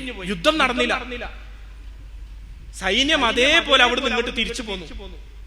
എന്നിട്ട് അബ്ദുറഹിമാൻ ബിൻ ഔഫ് റളിയല്ലാഹു അൻഹു പറയാണ്, ഈ കൊടുത്ത 1000 വാഹനത്തിൽ നിന്നൊരു മൂക്ക് കയർ പോലും ഉസ്മാൻ തിരിച്ചു ചോദിച്ചില്ല. യുദ്ധം നടന്നിട്ടില്ലല്ലോ, ആവശ്യം വന്നിട്ടില്ലല്ലോ. അതിൽ നിന്ന് തിരിച്ചെന്തെങ്കിലും ഇങ്ങോട്ടെടുക്കാം. ഉസ്മാൻ ബിൻ അഫ്ഫാൻ റളിയല്ലാഹു അൻഹു അതിലൊരു ഒട്ടകത്തിന്റെ മൂക്ക് കയർ പോലും ചോദിച്ചില്ല. അബ്ദുറഹിമാൻ ബിൻ ഔഫ് റളിയല്ലാഹു അൻഹു സാക്ഷ്യപ്പെടുത്തുക, അദ്ദേഹം അവിടെ ഉണ്ടെന്നാ പറയുന്നത്. ഞാനുണ്ട് ഈ സംഭവമൊക്കെ നടക്കുമ്പോൾ എന്ന് പറഞ്ഞു പറയാം. അതായിരുന്നു ഉസ്മാൻ ബിൻ അഫ്ഫാൻ റളിയല്ലാഹു അൻഹു. അദ്ദേഹം ഒരു സമയത്തും അത് നഷ്ടപ്പെടുത്താതെ അതോടൊപ്പം അദ്ദേഹം നിലകൊണ്ടുപോയി. അതുകൊണ്ട് തന്നെ യുദ്ധക്കളത്തിൽ വലിയ പോരാളിയായി, ധീരനായ ഒരു യോദ്ധാവായി ഉസ്മാൻ ബിൻ അഫ്ഫാൻ റളിയല്ലാഹു അൻഹുവിനെ നമുക്ക് കാണാൻ സാധിക്കുകയില്ല. അത് അദ്ദേഹത്തിന്റെ മേഖലയല്ല. അദ്ദേഹം മറ്റ് ചില മേഖലകളിലാണ് ഏറ്റവും മുന്നിൽ നിന്നത്. അതിലേറ്റവും പ്രധാനപ്പെട്ടത് ഇതായിരുന്നു. അള്ളാഹുവിന്റെ മാർഗത്തിൽ ധനം ചെലവഴിച്ചുകൊണ്ട്, തന്റെ സ്വഭാവ വൈശിഷ്ട്യം കൊണ്ട്, തന്റെ വ്യക്തിത്വം കൊണ്ട് അടയാളപ്പെടുത്തിക്കൊണ്ട് കടന്നു പോവുകയാണ് അദ്ദേഹം. ഇസ്ലാമിക ചരിത്രത്തിലെ പ്രഥമ യുദ്ധം ബദർ. ബദറിൽ അദ്ദേഹത്തിന് പങ്കെടുക്കാൻ പറ്റിയിട്ടില്ല. പങ്കെടുക്കാൻ പറ്റാതിരിക്കാൻ കാരണം അദ്ദേഹത്തിന്റെ ഭാര്യ, പ്രവാചകന്റെ മകൾ റുഖയ്യ റളിയല്ലാഹു അൻഹ രോഗബാധിതയായിരുന്നു, അസുഖം പിടിപെട്ടു. അദ്ദേഹത്തിന് റുഖയ്യ റളിയല്ലാഹു അൻഹ രോഗബാധിതയായിരുന്നു ബദറിൽ. അതുകൊണ്ട് അദ്ദേഹത്തിന് പങ്കെടുക്കാൻ പറ്റില്ല. പ്രവാചകൻ ഭാര്യയെ ചികിത്സിക്കാൻ വേണ്ടി പറഞ്ഞു. അദ്ദേഹം ഭാര്യയുടെ ശുശ്രൂഷയിലായിരുന്നു അന്നുണ്ടായിരുന്നത്. ആ യുദ്ധം കഴിഞ്ഞ് യുദ്ധം ജയിച്ച വിവരവുമായി കൊണ്ട് സയ്യിദ് ബിൻ ഹാരിസ റളിയല്ലാഹു അൻഹു മദീനയിലേക്ക് വരിക. മുസ്ലിങ്ങൾ ബദറിൽ വിജയിച്ചിരിക്കുന്നു. ആ സന്തോഷ വിവരം കേൾക്കുന്ന സമയത്താണ് റുഖയ്യ റളിയല്ലാഹു അൻഹ മരണപ്പെട്ടു എന്നതുകൂടി ഉണ്ടാകുന്നത്.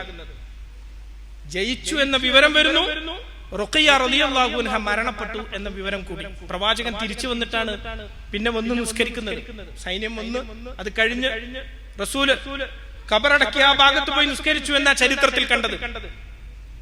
ഉസ്മാൻ ബിൻ അഫ്ഫാൻ റളിയല്ലാഹു അൻഹു ആകെ വിഷമിച്ചൊരു സംഭവമായിരുന്നു. കുറച്ചു കഴിഞ്ഞപ്പം അദ്ദേഹത്തിന്റെ മകൻ അബ്ദുള്ള കൂടി മരണപ്പെട്ടു.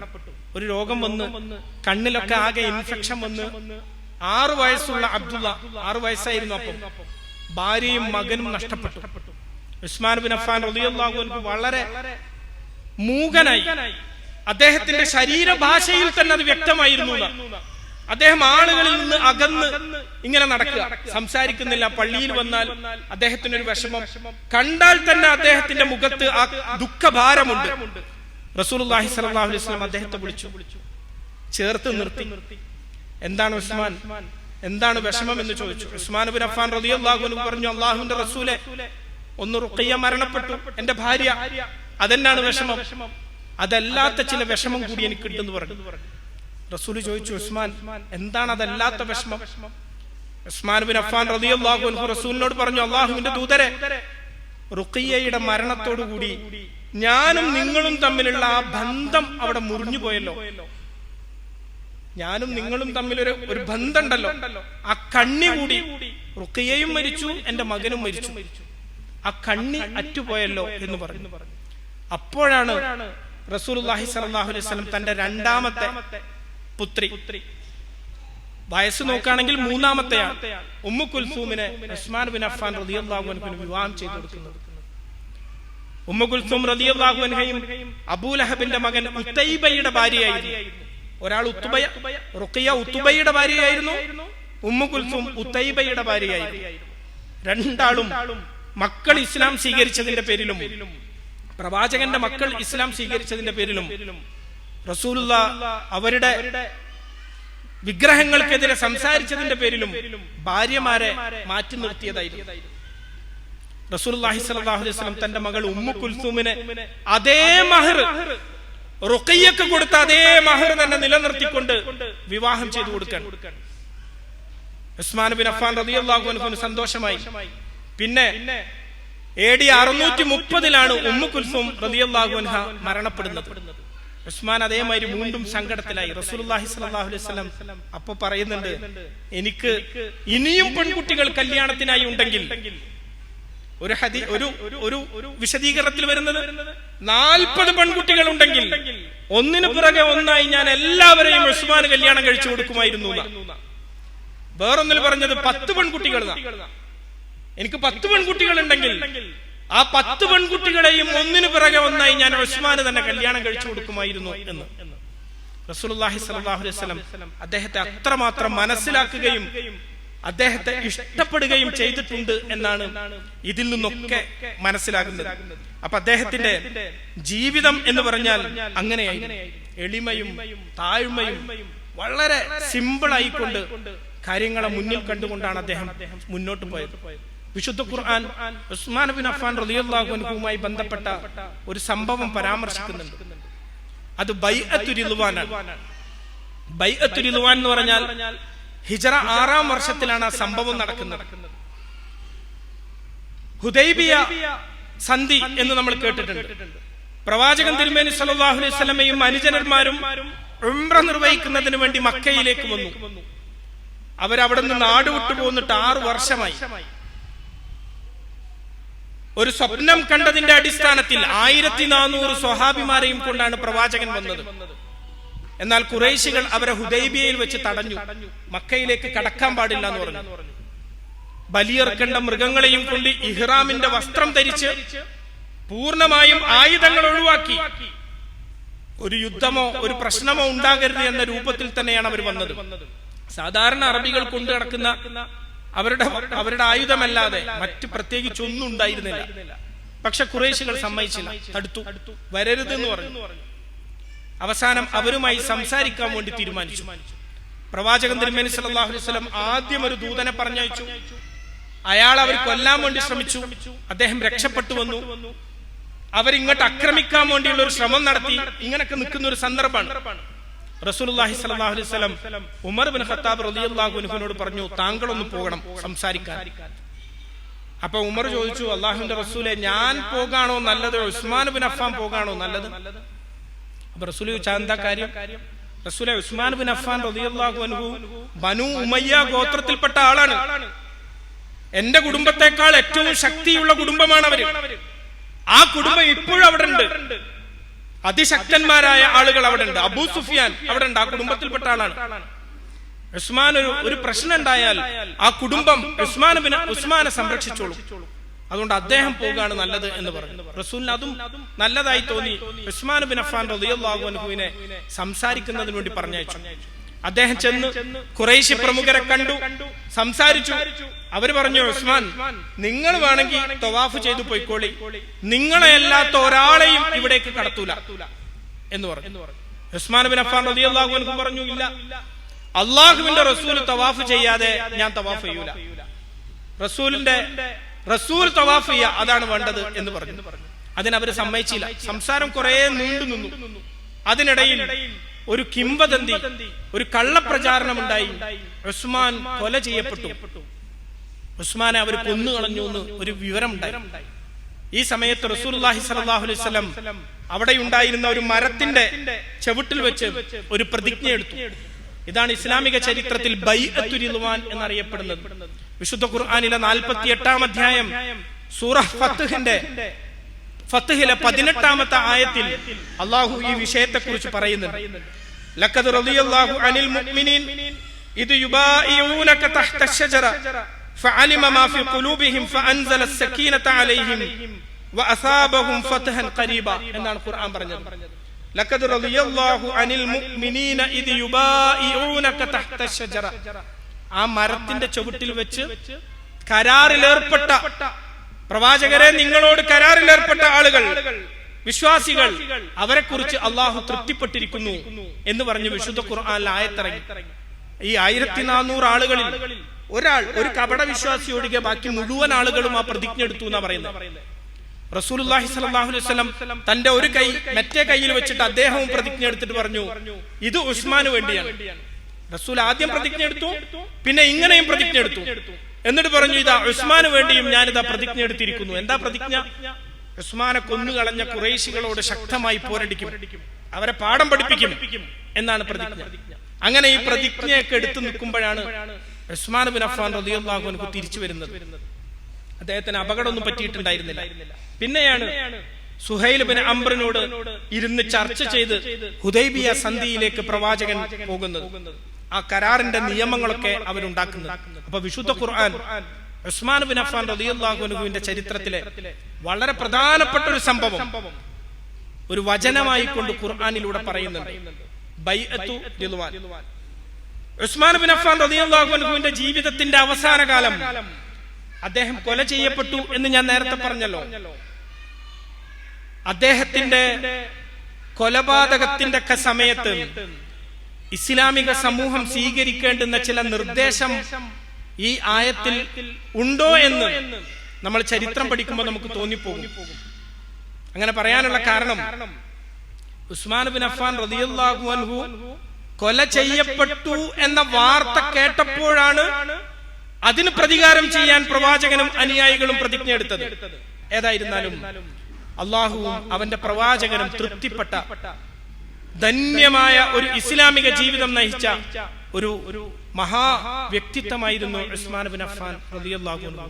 പല കാരണങ്ങൾ കൊണ്ടും ചരിത്രത്തിൽ അത്തരത്തിൽ അദ്ദേഹത്തെ എടുത്തുയർത്താതെ അദ്ദേഹത്തെ പറഞ്ഞു പോയിട്ടുണ്ടെങ്കിലും ആ പറഞ്ഞതിലൊക്കെ തന്നെ അദ്ദേഹത്തിന്റെ ഭരണകാലത്തെടുത്ത ചില തീരുമാനങ്ങളെ മാത്രം മുൻനിർത്തിക്കൊണ്ട് ആ മഹാവ്യക്തിത്വത്തെ കുറിച്ച് പ്രതിപാദിച്ചു പോകുന്ന ഒരു ആഖ്യാന രീതി വന്നുപോയതുകൊണ്ട് സത്യസന്ധമായി ഉസ്മാൻ ബിൻ അഫ്ഫാൻ റളിയല്ലാഹു അൻഹുവിന്റെ ഒരു ചരിത്രം നമ്മൾ പഠിക്കുകയും കണ്ടെത്തുകയും ചെയ്യേണ്ടതുണ്ട് എന്ന ഒരു ആഗ്രഹത്തിൽ നിന്നാണ് ഇതിനെക്കുറിച്ച് ഇത്രയും സൂചിപ്പിച്ചത്. നേരത്തെ സൂചിപ്പിച്ചുവല്ലോ, അദ്ദേഹത്തിന്റെ ഖിലാഫത്ത് 12 വർഷമായിരുന്നു. അദ്ദേഹം ഖലീഫയായി തെരഞ്ഞെടുക്കപ്പെടുന്നത് ഉമർ ബിൻ ഖത്താബ് റളിയല്ലാഹു അൻഹുവിന്റെ വഫാത്തിന് ശേഷമാണ്. അബൂ ലുഅ്ലുഅ എന്ന് പറയുന്ന ഒരു മനുഷ്യൻ, അഗ്നി ആരാധകനായ മനുഷ്യൻ, ഉമറിനെ കത്തികൊണ്ട് കുത്തി. അതിൽ നല്ല പരിക്ക് പറ്റി അദ്ദേഹം ചികിത്സയിലിരിക്കുന്ന സമയത്താണ് അടുത്ത ഖലീഫ ആരാകണം എന്നതിനെ കുറിച്ച് ചർച്ചയുണ്ടാകുന്നത്. ഉമർ ബിൻ ഖത്താബ് റളിയല്ലാഹു അൻഹു 6 ആളുകളുടെ പേരുകളാണ് നിർദ്ദേശിച്ചത്. അദ്ദേഹം പറഞ്ഞത് ഈ 6ൽ ഒരാളെ നിങ്ങൾ കൂടിയാലോചിച്ച് തെരഞ്ഞെടുക്കണം എന്നാണ്. 6 ആൾ, ഒന്ന് ഉസ്മാൻ ബിൻ അഫ്ഫാൻ റളിയല്ലാഹു അൻഹു, അലി ബിൻ അബി ത്വാലിബ് റളിയല്ലാഹു അൻഹു, അബ്ദുറഹ്മാൻ ബിൻ ഔഫ് റളിയല്ലാഹു അൻഹു, സുബൈർ ബിൻ അവ്വാം റളിയല്ലാഹു അൻഹു, ത്വൽഹത്ത് ബിൻ ഉബൈദില്ല റളിയല്ലാഹു അൻഹു, സഅദ് ബിൻ അബി വഖാസ് റളിയല്ലാഹു അൻഹു. ഇങ്ങനെ 6 ആളുകളായിരുന്നു. ഇവരിൽ നിന്ന് ഒരാളെ നിങ്ങൾ തെരഞ്ഞെടുക്കണം. ഉമർ റളിയല്ലാഹു അൻഹു ഈ വിവരം പറയുന്ന സമയത്ത് ത്വൽഹ റളിയല്ലാഹു അൻഹു മദീനയിലില്ല. അദ്ദേഹം കച്ചവട യാത്രയിലാണ്, പുറത്തു പോയതാ. അപ്പൊ അദ്ദേഹം വരാൻ വേണ്ടി നിങ്ങൾ 2 ദിവസം കാത്തു നിൽക്കണം. 2 ദിവസത്തിനുള്ളിൽ അദ്ദേഹം വന്നിട്ടില്ലെങ്കിൽ നിങ്ങൾ കൂടിയിരുന്ന് ഒരാളെ കണ്ടെത്തണം എന്ന് പറഞ്ഞു. അദ്ദേഹം ഉമർ ബിൻ ഖത്താബ് റളിയല്ലാഹു അൻഹു തന്റെ മകൻ ഇബ്നു ഉമർ റളിയല്ലാഹു അൻഹുവിനെ വിളിച്ചു പറഞ്ഞു, ഈ കണ്ടെത്തലിൽ ആരെ കണ്ടെത്തണം എന്നതിൽ ഇവർ കൂടിയിരിക്കുമ്പം ഒരു തർക്കം വന്നാൽ, ആരെ ആണ് വേണ്ടത് എന്നൊരു തർക്കം വന്നാൽ, അബ്ദുറഹ്മാൻ ബിൻ ഔഫ് റളിയല്ലാഹു അൻഹു ആർക്കാണോ വോട്ട് ചെയ്തത് അയാൾക്ക് നീ വോട്ട് ചെയ്ത് പ്രശ്നം നീ പരിഹരിക്കണം. നീ ഇതിൽ വോട്ട് ഉള്ള ഒരാളല്ല. ഇതിൽ ആരെയാണ് തെരഞ്ഞെടുക്കേണ്ടതെന്ന് തീരുമാനിക്കേണ്ടത് ഈ 6 ആളുകളാണ്. അവർക്കിടയിൽ 6 ആയതുകൊണ്ട് 3-3 വന്നു നിന്നു. അപ്പൊ ഒരാളെ പറയണല്ലോ. അതിൽ ഒരാളെ പറയേണ്ടത് അബ്ദുറഹ്മാൻ ബിൻ ഔഫ് റളിയല്ലാഹു അൻഹു ആരെയാണോ സപ്പോർട്ട് ചെയ്തത് അദ്ദേഹത്തെ നീയും സപ്പോർട്ട് ചെയ്യണം. അങ്ങനെ അടുത്ത ഖലീഫയെ തെരഞ്ഞെടുക്കണം എന്ന് കൃത്യമായ നിർദ്ദേശം കൊടുത്താണ് ഉമർ റളിയല്ലാഹു അൻഹു വഫാത്താകുന്നത്. അപ്പൊ അതിനുശേഷം ഖലീഫയെ കുറിച്ച് ആലോചിച്ചപ്പോ അബ്ദുറഹ്മാൻ ബിൻ ഔഫ് റളിയല്ലാഹു അൻഹു ആദ്യം തന്നെ പറഞ്ഞു, എനിക്ക് ഖിലാഫത്തിൽ താല്പര്യമില്ല. കാരണം ഞാൻ കച്ചവടക്കാരനാണ്, എന്റെ ഒരു മേഖലയല്ല അത്. ഞാൻ വേണമെങ്കിൽ ഇനി ബാക്കിയുള്ള 5ൽ ആരാണ് ഖലീഫയാകേണ്ടത് എന്ന് ഞാൻ അന്വേഷിച്ച് ചർച്ച ചെയ്ത് കണ്ടെത്തി തരാം എന്ന് പറഞ്ഞു. അദ്ദേഹം മാറി നിന്നു. സുബൈർ ബിൻ അവ്വാം റളിയല്ലാഹു അൻഹു പറഞ്ഞു, എന്റെയും മേഖലയല്ല ഇത്. ഞാനും ഇസ്ലാമിന്റെ കമാൻഡർ ഇൻ ചീഫാണ്. ഹംസ ഇബ്നു അബ്ദുൽ മുത്തലിബ് റളിയല്ലാഹു അൻഹു വഫാത്തായതിനു ശേഷം, ഉഹദ് യുദ്ധത്തിന് ശേഷം പിന്നെ സൈനിക പരമോന്നതമായ കമാൻഡർ ഇൻ ചീഫാണ് സുബൈർ ബിൻ അവ്വാം റളിയല്ലാഹു അൻഹു. അപ്പൊ ഞാൻ യുദ്ധകാര്യങ്ങൾ നോക്കിക്കോളാം, ഖിലാഫത്തിൽ എനിക്കും താല്പര്യമില്ല. അദ്ദേഹവും മാറി നിന്നു. സഅദ് ബിൻ അബി വഖാസ് റളിയല്ലാഹു അൻഹു അദ്ദേഹവും പറഞ്ഞു, എനിക്കും ഭരണത്തിൽ താല്പര്യമല്ല, ഞാനും അതിൽ നിന്ന് മാറി നിൽക്കുകയാണ്. അപ്പൊ ആരൊക്കെയായി? മൂന്നാളുകൾ, ത്വൽഹ, ഉസ്മാൻ, അലി റളിയല്ലാഹു അൻഹു, മൂന്നാളുകൾ. 2 ദിവസം കാത്തുനിന്നു. ത്വൽഹ കച്ചവടം കഴിഞ്ഞ് തിരിച്ചെത്തിയില്ല, സമയമായി. അപ്പൊ ആരാകണം എന്നതിന് അവർ തീരുമാനിക്കാൻ നിന്നു. അതിൽ അലി റളിയല്ലാഹു അൻഹു ഉസ്മാൻ ബിൻ അഫ്ഫാൻ റളിയല്ലാഹു അൻഹുവിന് വോട്ട് ചെയ്തു. ഉസ്മാൻ ബിൻ അഫ്ഫാൻ റളിയല്ലാഹു അൻഹു അലി റളിയല്ലാഹു അൻഹുവിന് വോട്ട് ചെയ്തു. ഞാനാകണ്ട, അങ്ങോട്ടായിക്കോട്ടെ ഇങ്ങോട്ടായിക്കോട്ടെ. രണ്ടാളും അങ്ങോട്ടും ഇങ്ങോട്ടും വോട്ട് ചെയ്തു. അബ്ദുറഹിമാൻ ബിൻ ഔഫ് റളിയല്ലാഹു അൻഹു ഉസ്മാൻ ബിൻ അഫ്ഫാൻ റളിയല്ലാഹു അൻഹുവിന് വോട്ട് ചെയ്തു. അങ്ങനെ 2-3 ആളുകൾ കൂടി, ഒരാൾ അലിക്കും 2 ആൾ ഇങ്ങോട്ടും ചെയ്തു. ഭൂരിപക്ഷം വന്നത് ഉസ്മാൻ ബിൻ അഫ്ഫാൻ റളിയല്ലാഹു അൻഹുവിനായിരുന്നു. അങ്ങനെയാണ് അദ്ദേഹം ഇസ്ലാമിന്റെ ഖലീഫയായിക്കൊണ്ട്, റസൂലിന് ശേഷം 3ാമത്തെ ഖലീഫയായിക്കൊണ്ട് ഭരണത്തിലേക്ക് വരുന്നത്. AD 644 അദ്ദേഹം അധികാരത്തിൽ വന്നു. 656 വരെ 12 വർഷക്കാലം അദ്ദേഹമാണ് ഭരണം നടത്തുന്നത്. അദ്ദേഹത്തിന്റെ ഭരണകാലഘട്ടത്തിൽ ഇസ്ലാമിക സമൂഹത്തിൽ ഉണ്ടായ ഒരു വലിയ മുന്നേറ്റമാണ്. ആദ്യമായി കപ്പൽപ്പട ഉണ്ടാക്കുന്നത് അദ്ദേഹത്തിന്റെ ഭരണകാലത്താണ്. അതുവരെ കരയിലൂടെ യുദ്ധമുള്ളൂ. കുതിരയും കാലാൾപ്പടയും ഉപയോഗിച്ച് കരയിലൂടെയുള്ള യുദ്ധങ്ങളിൽ മാത്രമേ ഇസ്ലാമിക സമൂഹമുള്ളൂ. ഉസ്മാൻ ബിൻ അഫ്ഫാൻ റളിയല്ലാഹു അൻഹു ഖലീഫയായപ്പോഴാണ് ആദ്യത്തെ നേവൽ ഫോഴ്സ്, കപ്പൽപ്പട ഉണ്ടാക്കി. അതിലൂടെ സൈപ്രസ്, റോഡസ് എന്നൊക്കെ പറയുന്ന ദ്വീപുകൾ ഇസ്ലാമിന്റെ കീഴിലേക്ക് കൊണ്ടുവരുന്നു. കൂടുതൽ ദൂര സ്ഥലങ്ങളിലേക്ക്, ചൈനയുടെ അടുത്തുവരെയുള്ള സ്ഥലങ്ങളിലേക്കൊക്കെ ഇസ്ലാമിനെ വ്യാപിപ്പിച്ചുകൊണ്ടേത് അദ്ദേഹത്തിന്റെ ഖിലാഫത്ത് കാലത്തായിരുന്നു. നേരത്തെ പറഞ്ഞതുപോലെ ആദ്യത്തെ 6 വർഷം വളരെ സുന്ദരമായി അദ്ദേഹത്തിന് ഭരണത്തെ കൊണ്ടുപോകാൻ സാധിച്ചു. എന്നാൽ അടുത്ത 6 വർഷം നിരവധി ആരോപണങ്ങൾ അദ്ദേഹത്തെ കുറിച്ച് അവിടെ ഉണ്ടാക്കിയെടുത്തു. അതിനെക്കുറിച്ച് നമ്മൾ പഠിക്കുമ്പോൾ നമുക്ക് കാണാൻ സാധിക്കുന്നത്, അബ്ദുല്ലാഹിബിൻ സബ എന്ന് പറയുന്ന ഒരു ജൂതൻ, അദ്ദേഹം ഇസ്ലാം സ്വീകരിക്കുകയും മുസ്ലിമായി അഭിനയിക്കുകയും മുസ്ലിങ്ങൾക്കിടയിൽ ചില പ്രചാരണങ്ങൾ അദ്ദേഹം നടത്തുകയും ചെയ്തു.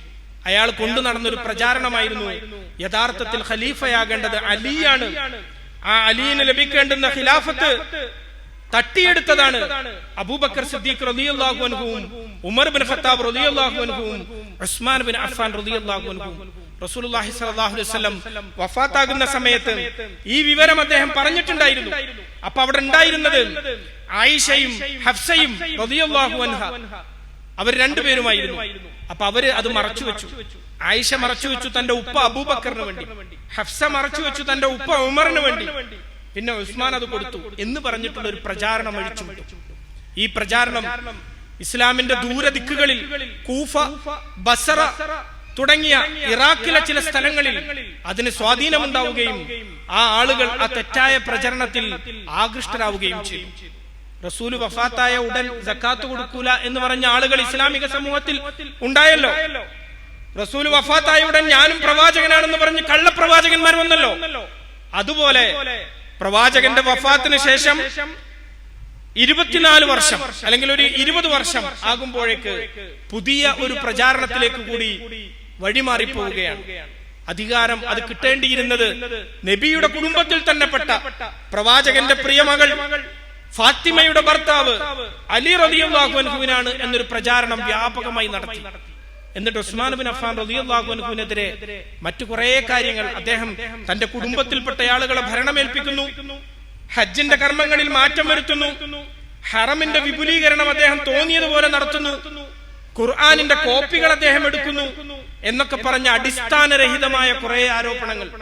ഇതിനെയൊക്കെ നമ്മൾ പരിശോധിച്ചാൽ ഇതൊക്കെ അന്ന് ആവശ്യമായ കാര്യങ്ങൾ അദ്ദേഹം ചെയ്തതാണ്.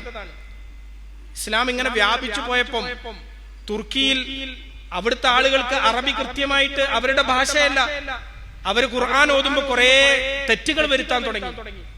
അതുപോലെ തന്നെ ആഫ്രിക്കയുടെ മേൽഭാഗത്തുള്ള കുറെ രാജ്യങ്ങൾ, അവിടെയൊക്കെ ഇസ്ലാം എത്തിയപ്പോ അവരൊക്കെ അവരുടെ ഉച്ചാരണത്തിൽ കുറെ പിഴവുകൾ വരുത്താൻ തുടങ്ങി.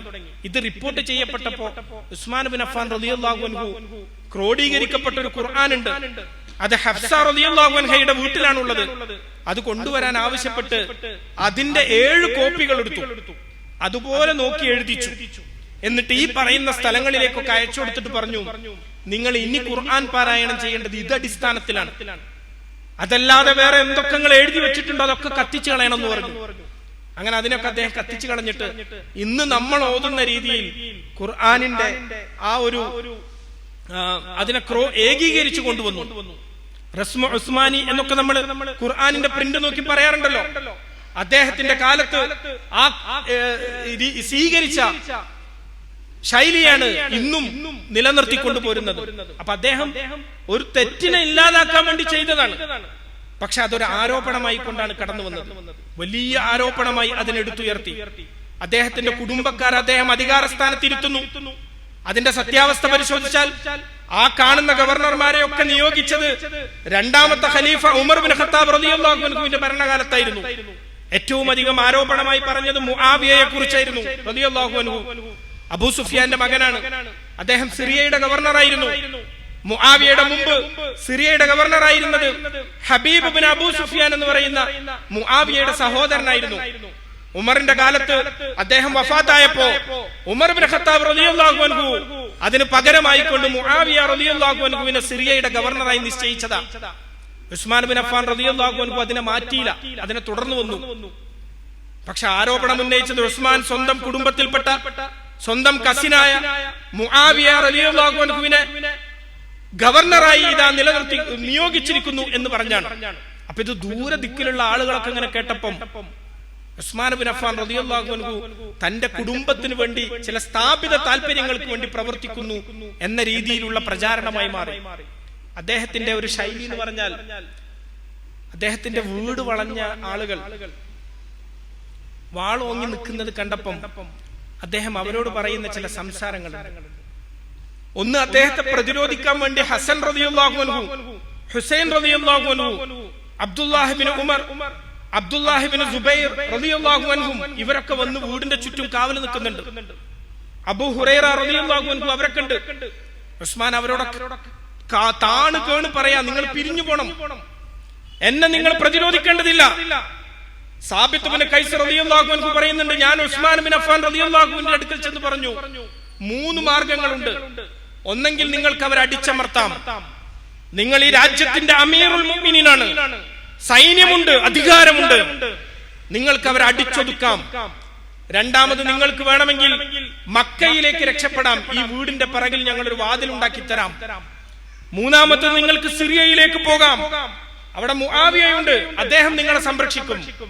ഉസ്മാൻ ബിൻ അഫ്ഫാൻ റളിയല്ലാഹു അൻഹു അതിന് കൊടുത്ത മറുപടി, അതിലൊന്നും എനിക്ക് താല്പര്യമില്ല. ഒന്ന് അവരടിച്ചമർത്ത എന്ന് പറഞ്ഞാൽ മുസ്ലിങ്ങളുടെ രക്തം ഞാൻ ചിന്തേണ്ടി വരും, മുസ്ലിങ്ങളുടെ രക്തം ചിന്താൻ എനിക്ക് താല്പര്യമില്ല, ഞാനത് ചെയ്യൂല. മക്കയിലേക്ക് രക്ഷപ്പെട്ടാൽ റസൂലുള്ളാഹി സ്വല്ലല്ലാഹു അലൈഹി വസല്ലം പറഞ്ഞിട്ടുണ്ട്, ഖുറൈശികളിൽപ്പെട്ട ഒരാളെ ഖബറടക്കുക മക്കയിലായിരിക്കും, ഈ ലോകത്തിന്റെ പകുതി കുറ്റം പേറിക്കൊണ്ടായിരിക്കും അയാൾ മരണപ്പെടുക എന്ന് റസൂൽ പ്രവചിച്ചിട്ടുണ്ട്. അത് ഞാനായി പോകും, അതിലെനിക്ക് താല്പര്യമില്ല, സിറിയയിലേക്കും ഞാൻ പോകൂല എന്ന് പറഞ്ഞ് അദ്ദേഹം അവിടെ തന്നെ ഇരിക്കുക ചെയ്ത്. എന്നിട്ട് ആ പ്രതിരോധിക്കാൻ വന്ന ആളുകളെ കൂടി അദ്ദേഹം തിരിച്ചയച്ചു. അദ്ദേഹം പറഞ്ഞത്, ഒരക്രമം ഉണ്ടായാൽ മുസ്ലിങ്ങളുടെ രക്തം തന്നെ ചിന്തപ്പെടും, അതിവിടെ വേണ്ട, നിങ്ങൾ പിരിഞ്ഞു പോണം. പിന്നെ അക്രമികൾ അദ്ദേഹത്തിന്റെ അടുക്കൽ വന്നപ്പോഴും ജീവിക്കാനുള്ള കൊതി കൊണ്ടല്ല, ഉസ്മാൻ ബിൻ അഫ്ഫാൻ റളിയല്ലാഹു അൻഹു അവരോട് പറയുന്ന ഒരു സംസാരമുണ്ട്, നിങ്ങൾ എന്നെ കൊലപ്പെടുത്തിയാൽ അത് മുസ്ലിങ്ങൾക്കിടയിൽ പുതിയ ഒരു വേർതിരിവിന്, ചിത്രതക്ക് കാരണമാകും, പിന്നെ ആ രക്തം നിങ്ങൾക്ക് കഴുകിക്കളയാൻ കഴിയില്ല, അതുകൊണ്ട് നിങ്ങൾ ഇത് ചെയ്യരുത് എന്ന് അദ്ദേഹം പറയുന്നുണ്ട്. പക്ഷെ അതുപോലും കേൾക്കാതെ ആക്രമികൾ അദ്ദേഹത്തിന്റെ വീട് തല്ലി തകർത്ത് വീടിന്റെ ഒരു ഭാഗത്ത് തീയിട്ട് വിശുദ്ധ ഖുർആൻ പാരായണം ചെയ്തുകൊണ്ടിരുന്ന ഉസ്മാൻ ബിൻ അഫ്ഫാൻ റളിയല്ലാഹു അൻഹുവിനെ വെട്ടുമ്പോ അദ്ദേഹം ആദ്യം കൈകൊണ്ട് തടുക്കുമ്പം കൈ മുറിഞ്ഞുപോയി. അദ്ദേഹം പറഞ്ഞു, അള്ളാഹുവിന്റെ ഖുർആൻ എഴുതാൻ ഉപയോഗിച്ച വിരലുകൾ നിങ്ങൾ അറുത്തു മാറ്റിയിരിക്കുന്നു. ഖുർആൻ അദ്ദേഹം നെഞ്ചോട് ചേർത്ത് വെച്ചു. പിന്നെ അവർ തുടരെ വെട്ടി. അങ്ങനെയാണ് അദ്ദേഹം വഫാത്താകുന്നത്. ഇന്ന് ഇസ്ലാമിക ലോകം അനുഭവിച്ചുകൊണ്ടിരിക്കുന്ന ഏറ്റവും വലിയ പ്രശ്നങ്ങളിൽ ഒന്ന് കക്ഷിത്തമാണ്. വ്യത്യസ്ത ഗ്രൂപ്പുകളായി ഇസ്ലാമിക ഉമ്മത്തിന്റെ ഐക്യം തകർന്നു എന്നതാണ്.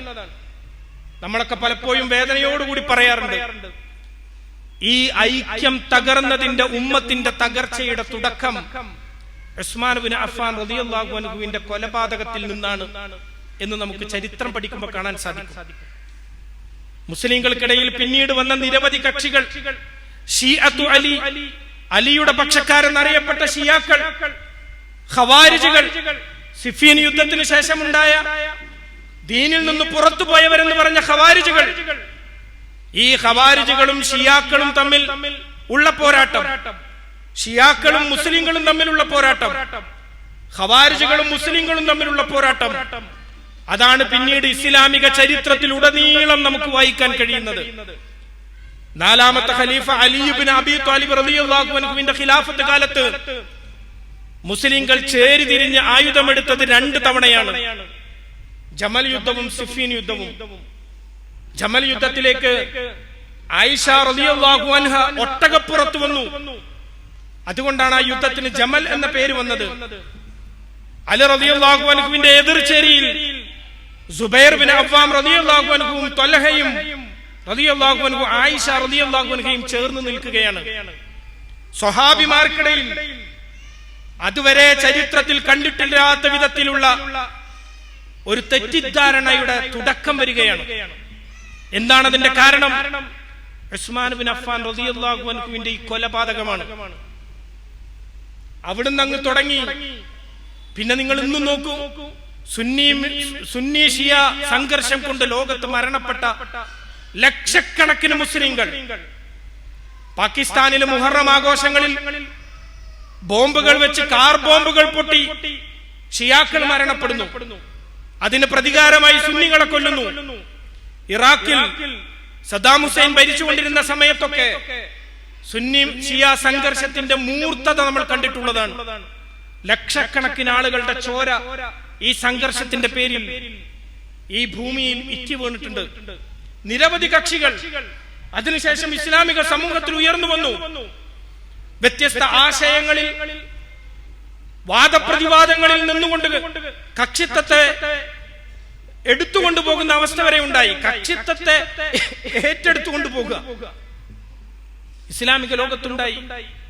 മുഅ്തസില, അശ്അരിയ, ഖദരിയ, ജബരിയ, മാതൂരിദിയ എന്നിങ്ങനെ തുടങ്ങി നിരവധി സംഘങ്ങൾ, മദ്ഹബിന്റെ പേരിലുള്ള പക്ഷപാതിത്വങ്ങൾ. ഹനഫി മദ്ഹബ് പിൻപറ്റാൻ പാടില്ല എന്ന് മാലിക്കി മദ്ഹബിന്റെ ആളുകൾ, ഷാഫി മദ്ഹബ് ഉൾക്കൊള്ളരുത് എന്ന് മറ്റു മദ്ഹബുകൾ, മദ്ഹബിന്റെ ഇമാമുമാർക്ക് പറ്റിപ്പോലും ആ ആളിനെ പിൻപറ്റരുത് എന്ന് പ്രവാചകൻ പറഞ്ഞിട്ടുണ്ട് എന്ന കള്ള ഹദീസുകൾ നിർമ്മിച്ച് ഈ കക്ഷിത്വത്തെ കൂടുതൽ രൂക്ഷമാക്കുന്ന രീതിയിൽ ഇസ്ലാമിക സമൂഹം വഴിമാറിപ്പോയി. ഈ ഒരു ദാരുണമായ അവസ്ഥയിലേക്ക് ഈ സമൂഹം ചെന്നെത്തിപ്പെട്ടത് ഉസ്മാൻ ഇബ്നു അഫ്ഫാൻ റളിയല്ലാഹു അൻഹുവിന്റെ ദാരുണമായ അന്ത്യമായിരുന്നു അതിന്റെ തുടക്കം എന്ന് സത്യസന്ധമായി ചരിത്രം വായിക്കുമ്പോൾ നമുക്ക് കണ്ടെത്താൻ സാധിക്കും. ആ ഒരു വളരെ ദീനിനു വേണ്ടി സർവവും ത്യജിച്ച് തന്റെ ഒരു കർമ്മം കൊണ്ട് ഈ മതത്തിൽ ഇനി ഒരു രക്തച്ചുരിച്ചിൽ ഉണ്ടാകരുത് എന്ന് ആഗ്രഹിച്ച് ജീവത്യാഗം ചെയ്ത മഹാവര്യൻ അതാണ് ഉസ്മാൻ ഇബ്നു അഫ്ഫാൻ റളിയല്ലാഹു അൻഹു. അദ്ദേഹത്തോട് പലരും വന്ന് ഉപദേശിച്ചിട്ടുണ്ടായിരുന്നു. മുഗീറത്ത് ബിൻ ശുഅബ റളിയല്ലാഹു അൻഹു അദ്ദേഹത്തിന്റെ അടുക്കൽ വന്ന് പറഞ്ഞു, ശക്തമായി നേരിടണം കലാപകാരികളെ, അടിച്ചമർത്തണം. പക്ഷെ അദ്ദേഹം പറഞ്ഞത്, രക്തം ചിന്തണ്ടി വരുമല്ലോ, ഞാൻ തുടക്കം കുറിച്ചാൽ അത് അവസാനിക്കൂല, തുടരും ഇനിയും. അത് ചർച്ചയിലൂടെ പരിഹരിക്കപ്പെടട്ടെ. ആശ്വസിപ്പിക്കാനും പരിഹരിക്കാനുമാണ് അദ്ദേഹം ശ്രമിച്ചത്. അലി റളിയല്ലാഹു അൻഹു അതിന് വല്ലാതെ പ്രയത്നിച്ച ഒരാളാണ്. അക്രമകാരികൾ ഉസ്മാൻ ഇബ്നു അഫ്ഫാൻ റളിയല്ലാഹു അൻഹുവിന്റെ വീട്ടിലേക്ക് വന്നപ്പോൾ അതിന്റെ മുന്നിൽ കയറി നിന്നു. നിങ്ങൾ എന്ത് അക്രമമാണ് ചെയ്യുന്നത്? ആരാണ് ഉസ്മാൻ ഇബ്നു അഫ്ഫാൻ? അദ്ദേഹം അവരെ പറഞ്ഞു ബോധ്യപ്പെടുത്തി. ഒക്കെ പുതു മുസ്ലിങ്ങളാ, അവർക്ക് ഈ ത്യാഗത്തെ കുറിച്ച് അറിയില്ല. ബോധ്യപ്പെടുത്തി തിരിച്ചയച്ചു അദ്ദേഹം അലി റളിയല്ലാഹു അൻഹു. പിന്നെ അദ്ദേഹം മദീനയിൽ ഇല്ലാത്ത സമയത്ത് ഇവർ തിരിച്ചു വന്ന് വീണ്ടും ഇത് ചെയ്യുന്നത്. ഇസ്ലാമിക സമൂഹത്തിന്റെ ദാരുണമായ ഒരു സ്ഥിതിവിശേഷം അവിടെ നിന്ന് ആരംഭിക്കുകയാണ്. പിന്നെ നമ്മൾ സാമ്രാജ്യങ്ങളെ കുറിച്ച് പറയുമ്പോഴും ബനു ഉമയ്യ, അബ്ബാസിയ, ഫാത്തിമിയ അല്ലെങ്കിൽ അങ്ങനെ തുടങ്ങി നിരവധി ഭരണകൂടങ്ങൾ, സൽജുക്ക്, അയ്യൂബികൾ, മുഗളന്മാർ എന്നൊക്കെ പറഞ്ഞ് ഇസ്ലാമിക സമൂഹത്തെ കുറിച്ച് പറയുമ്പോൾ പരസ്പരം അധികാരം പിടിക്കാനുള്ള വെട്ടും പോരും കുത്തും, അധികാരം നിലനിർത്തുന്നതിന് സ്വന്തം സഹോദരന്മാരെ തന്നെ കൊല ചെയ്യുന്ന ഭരണാധികാരികളുമാണ് ഇസ്ലാമിക ചരിത്രത്തിൽ കടന്നു വരുന്നത്. ഒട്ടോമൻ ഉസ്മാനിയ ഖിലാഫത്തിലെ ഒരു പ്രധാനപ്പെട്ട ആചാരമായിരുന്നു, എനിക്ക് ഭരണം കിട്ടിയാൽ ഞാൻ ആദ്യം ചെയ്യാൻ എന്റെ സഹോദരന്മാരെ കൊന്നുകളയല. അത് നിയമപരമായിരുന്നു. അവര് പിന്നെ എനിക്ക് പ്രയാസം ഉണ്ടാക്കരുത്. ആദ്യത്തെ പരിപാടി അതാ. അധികാരത്തിന് വേണ്ടി സഹോദരന്മാർക്കിടയിൽ പോലും തർക്കങ്ങൾ, പല ഭരണകൂടങ്ങളായി ഉമ്മത്തിന്റെ ഐക്യം അത് മുഴുവനായി ഛിന്ന ഭിന്നമാകുന്ന ഒരു അവസ്ഥയിലേക്ക് ലോകം പരിണമിച്ചു എന്നുള്ളതാണ്. അതുകൊണ്ട് ഇസ്ലാമിക സമൂഹത്തിനെ ചേർത്ത് നിർത്താൻ ശ്രമിച്ച മഹാനായ ഒരു നേതാവ് അതായിരുന്നു ഉസ്മാൻ ബിൻ അഫ്ഫാൻ റളിയല്ലാഹു അൻഹു. അദ്ദേഹം ജീവത്യാഗം ചെയ്തത് അതിനു വേണ്ടിയായിരുന്നു. തന്റെ മരണത്തെ വായിച്ചുകൊണ്ട് ഖുർആൻ വായിച്ചുകൊണ്ടിരുന്ന ഇരുത്തത്തിൽ നിന്ന് എഴുന്നേൽക്കുക പോലും ചെയ്യാതെ, നിങ്ങൾ വന്നത് എന്തിനാണോ നിങ്ങൾ ചെയ്തുകൊള്ളൂ, അങ്ങനെയെങ്കിൽ അത് പൂർത്തിയാകട്ടെ എന്ന രൂപത്തിലായിരുന്നു അദ്ദേഹം അവിടെ ഇരുന്നു കൊടുത്തത്. അതുകൊണ്ട് ആ പ്രശ്നം അവസാനിക്കണം എന്ന് അദ്ദേഹം കരുതിയത്. പക്ഷെ അത് അവസാനിക്കല്ല ചെയ്തത്. അത് പിന്നെ അതിൻ്റെതായ വലിയ ആഘാതത്തിൽ തുടരുകയാണ് ചരിത്രത്തിൽ നമ്മൾ കണ്ടുകൊണ്ടിട്ടുള്ളത്. അതുകൊണ്ട് പ്രിയമുള്ളവരെ, നമ്മൾ അവസാനിപ്പിക്കുകയാണ്. അങ്ങനെ പലരും തെറ്റിദ്ധാരണയുടെ പേരിൽ ഈ വിവരം പല രീതിയിൽ പ്രചരിക്കപ്പെട്ടു. ആ തെറ്റായ വാർത്ത കേട്ട് ആളുകൾ ഇതിലേക്ക് ഒഴുകി വരികയാണ് ചെയ്തത്. ഏതായിരുന്നാലും ആ കക്ഷിത്വത്തെ മറികടന്നുകൊണ്ട് ഇസ്ലാമിക ഉമ്മത്തിന്റെ സാഹോദര്യത്തെ മുൻനിർത്തിക്കൊണ്ട് വിശുദ്ധ ഖുർആൻ പറഞ്ഞതുപോലെ ഇന്നമൽ മുഅ്മിനൂന ഇഖ്വ, വിശ്വാസികൾ അവർ സഹോദരന്മാരാണ്. റസൂലുള്ളാഹി സ്വല്ലല്ലാഹു അലൈഹി വസല്ലം പറഞ്ഞതുപോലെ ഒരു ചീർപ്പിലെ പല്ലുകളെ പോലെ ഒരു ശരീരത്തിൽ മുറിവ് പറ്റിയാൽ ശരീരത്തിന്റെ എല്ലാ അവയവങ്ങളും ആ വേദനയോട് താതാത്മ്യപ്പെട്ട് പനി വരുന്നത് പോലെ ഇസ്ലാമിക സമൂഹത്തിന് ഒരു പ്രയാസമുണ്ടായാൽ അതിൽ വേദനിക്കുന്ന ഒരു സമൂഹം ഉണ്ടാകണം എന്ന് റസൂലുള്ളാഹി സ്വല്ലല്ലാഹു അലൈഹി വസല്ലം പഠിപ്പിച്ചതുപോലെ ഈ സമൂഹത്തിന്റെ ഉന്നമനത്തിനും ഐക്യത്തിനും വേണ്ടി നിലകൊണ്ട് മുന്നോട്ട് പോകാൻ സാധിക്കണം. ഉസ്മാൻ ബിൻ അഫ്ഫാൻ റളിയല്ലാഹു അൻഹു നിരവധി പുണ്യങ്ങളുടെ തുടക്കക്കാരനും ഇസ്ലാമിക വ്യക്തിത്വം അത് തന്റെ ജീവിതത്തിൽ വളരെ നല്ല രീതിയിൽ കാണിച്ചു കൊടുത്തുകൊണ്ട് ഈ ലോകത്തു നിന്ന് യാത്ര പോവുകയും ചെയ്ത ഒരു വ്യക്തിയാണ്. അദ്ദേഹത്തിന്റെ ജീവിതത്തിൽ നിന്ന് പാഠം ഉൾക്കൊള്ളാൻ നമുക്ക് സാധിക്കണം. അള്ളാഹു നമ്മെ അനുഗ്രഹിക്കുമാറാകട്ടെ. പടച്ചവൻ നമ്മുടെ ഈ ഒത്തുചേരൽ ഒരു സൽക്കർമ്മമായി നമ്മളിൽ നിന്ന് സ്വീകരിക്കുമാറാകട്ടെ. നാളെ പരലോകത്തിൽ ഏറ്റവും ഉപകാരപ്പെടുന്ന അമലുകളായി അള്ളാഹു ഇത് മാറ്റി തീർക്കുമാറാകട്ടെ.